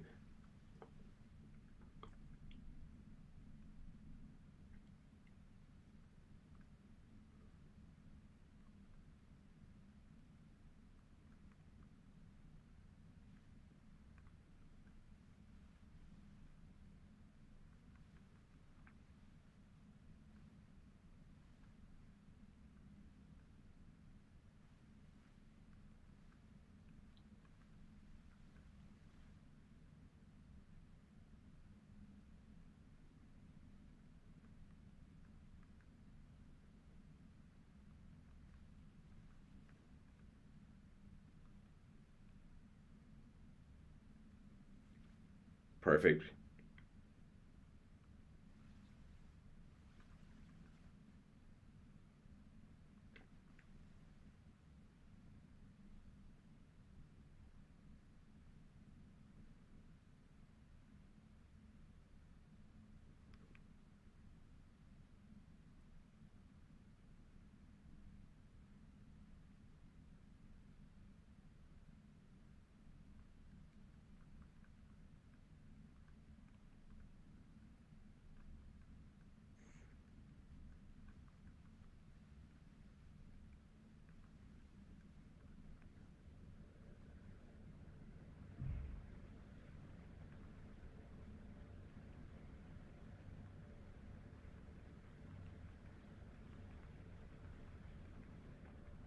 Come on, take out that high.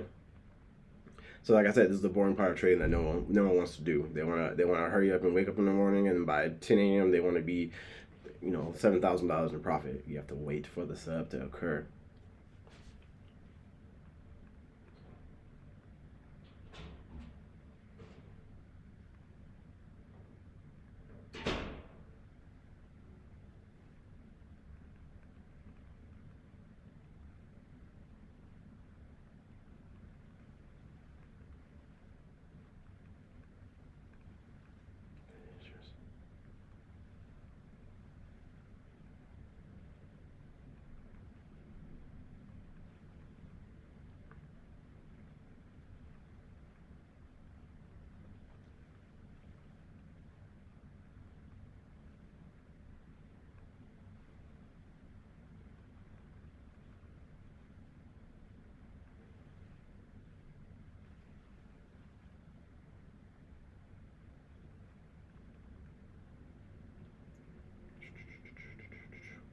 Let's look at US30 and NASDAQ to see how they're doing as well.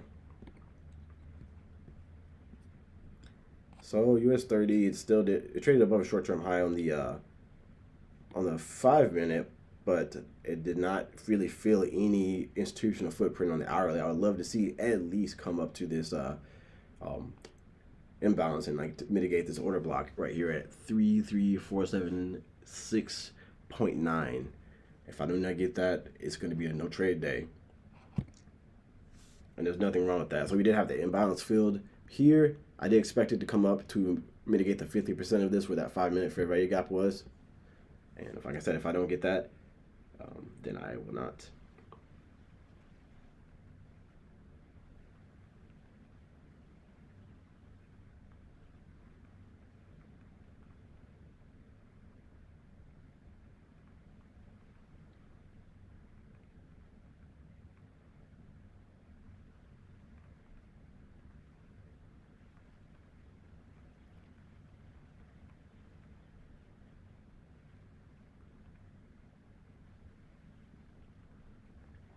Looks like we are pushing that high right now.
Yes, perfect. We are going to push that high, it looks like. That's exactly what I wanted to see. So this is going to be a banger trade for 1 to 7. Let's look at the DRIDR real quick to see if anything's going on. Nope.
Very nice price action. Most people would have sold right here and be punished likely. Early sellers always get punished, by the way. If you sell early and you sell right here, you still have a line of liquidity right here that could possibly be taken. You have to make sure that the trade that you're getting ready to enter, you can trust with your money.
Hello? What's up? I don't really know what video you sent to grandma or whatever. I don't know you sent the forward to auntie or something. But shit, I don't know. Once I go to ask so-called man, he told about sitting over, he wanted to argue. So I just told him I ain't sending him shit because shit, ain't no point in arguing with some shit. Like, well, he Wait, disrespected my. what's that first part you just said? I didn't really hear you. It was, I said, I don't know, like, what videos Be you right sent to back. grandma? Because he just sounded like he was real disrespectful in the videos. I said, he probably was, you know? But he told me that shit like he would feel like, well, he did this and that. I'm like, well, send me the video. You know, so he sent me the video. So I'm like, all right, send me the video. Oh yeah, no, it wasn't nothing. I made it real clear in the beginning, like with grandma. The only part that I was confused was the part when I said the reason I addressed the reason why we're not friends on Facebook. I told her it was not because of money or anything like that. That wasn't the disrespect. Everything else was connection based. Everything else aside from it was to the chat. And I let her know just now. Like the only part that I was confused, and it wasn't even disrespectful. I was just off the line. That's all.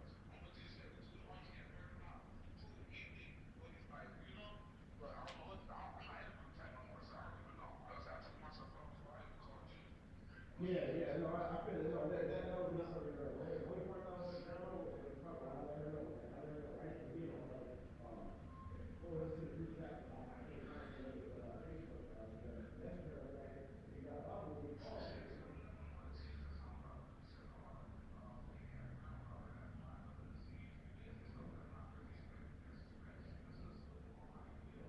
Right.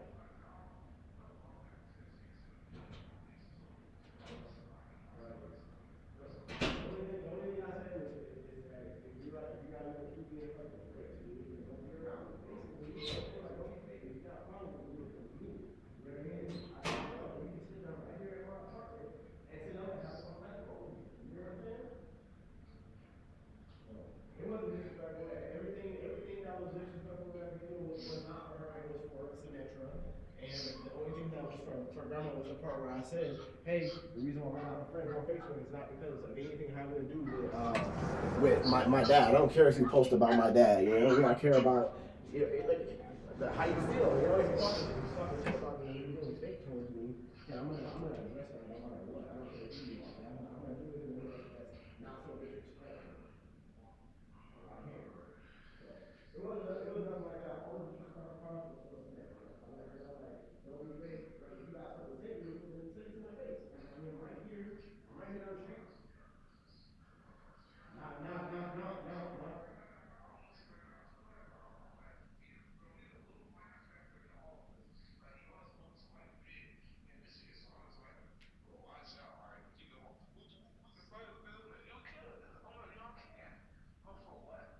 What's the point? What's the point? He saying something about the disrespectful. Well, shoot, you don't disrespect what I feel like. The reason why the family not even chill like how we chill anymore things. Because this time you come to me disrespect my uncle Lucy, uncle Terrence, uncle get into it with everybody and feel like I don't care about nothing. Like I been, you know, so that's really what my shit.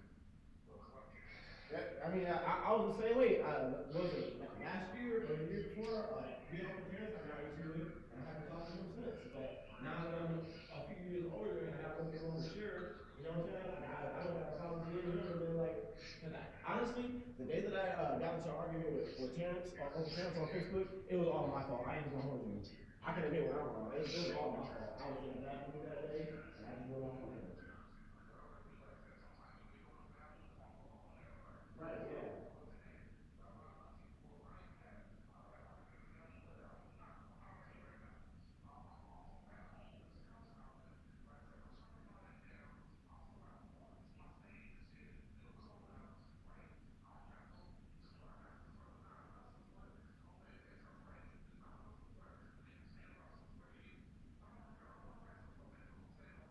That's not no big of support, but hell no, bro.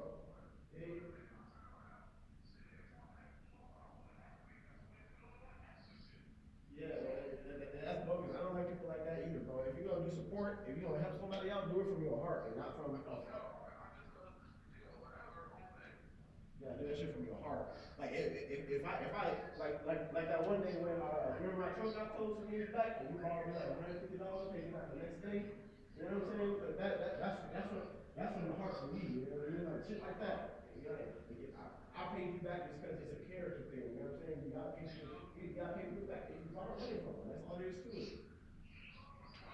So that's crazy, bro. But so Auntie Sinatra, she talking about sending some niggas after me and shoot me and shit, bro. I'm like, is her serious? She said she was gonna shoot me.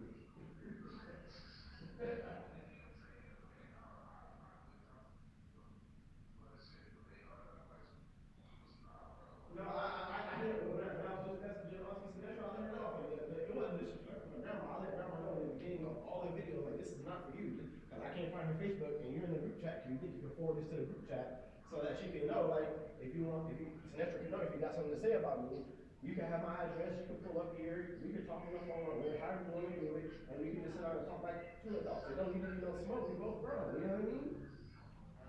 If you feel some type of way about me, I'll be willing to sit down and hear what you have to say without arguing or nothing like that. And then, but okay, bet this is how I feel, and then we can come down to some type of mutual ground of understanding and get back right. So I mean, that's what I'm on. But like, she DM'd me was like, "Oh, you gotta be disrespecting my mom." I would never send a message disrespecting her grandma like that. I let her know this is not meant to be disrespectful. And when I got my emotions going, I talk aggressively. You know what I mean? So like, just let you know what you see on the video is not for you. It's not disrespectful. I just think my emotions get to me sometimes. I didn't say nothing disrespectful. I did tell her not to be fake though. That if she has something to say to me, here's my number. You know what I mean? If you feel some type of way about me,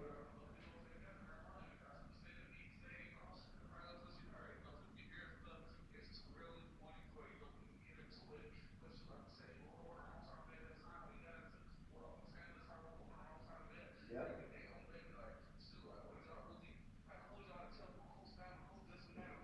Right.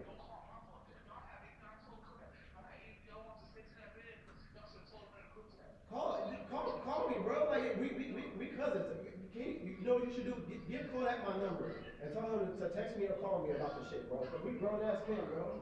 Tell, okay.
All right, guys.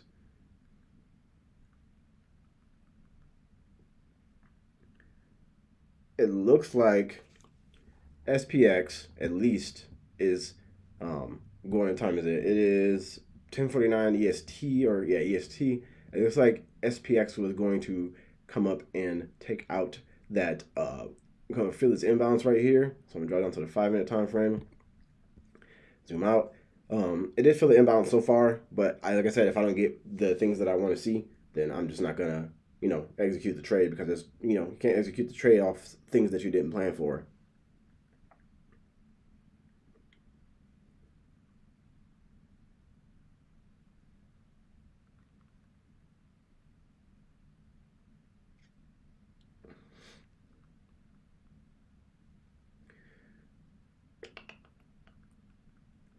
Looks like a pretty uneventful day for SPX, US30, and NASDAQ, so far at least. NASDAQ is just now starting that retracement up to try to poke above this high right here. Sometimes they'll set up by like 11:30, and then at noon you have a nice push, or about 1 p.m. you'll have a nice push. But I unfortunately cannot be on the live at that time.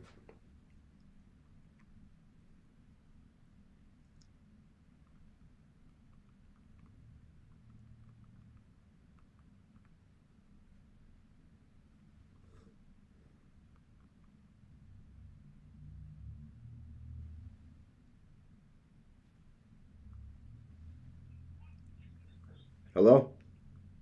Hello? What's good, cuz? What's up? So, in reference to those messages and those videos, those was not for grandma. Those were not for grandma. I couldn't find Auntie's Facebook, and I wanted to just talk to her directly and let her know how I felt. That's all that was. The only part that was for grandma was the part where she, because I had heard that she thought that we were friends on Facebook because she was posting about my dad. I was like, I don't care about that. We're not friends on Facebook because of some shit that happened in the past. You know what I mean? But it's not like no smoke like that. I let her know. But you with Auntie, you talking about, you in the video talking about, you showing your arms, talking about come here. No, that was for my dad. That was for my dad. That was for my dad, because the niggas was saying like I was threatening to kill my dad.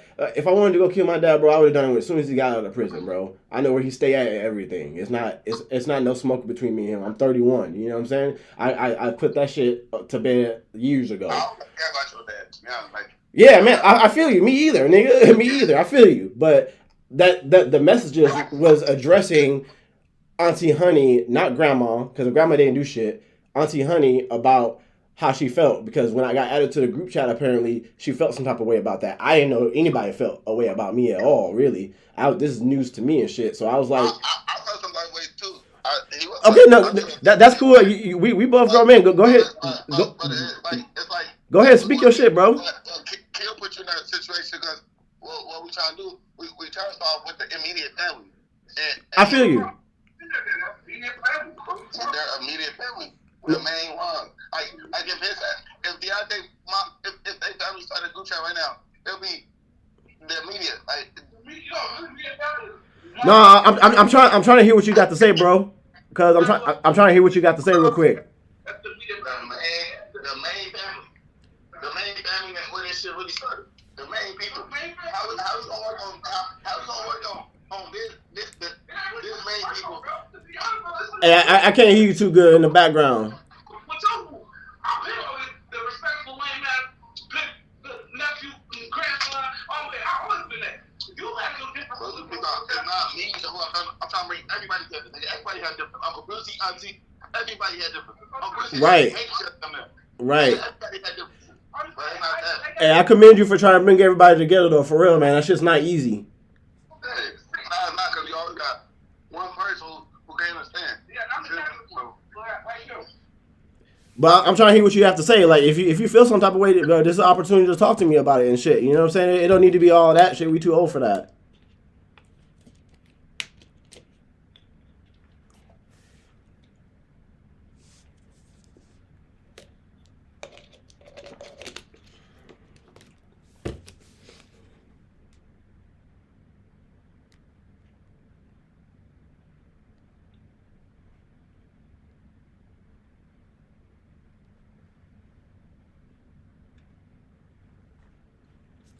All right, I'm gonna end the live stream.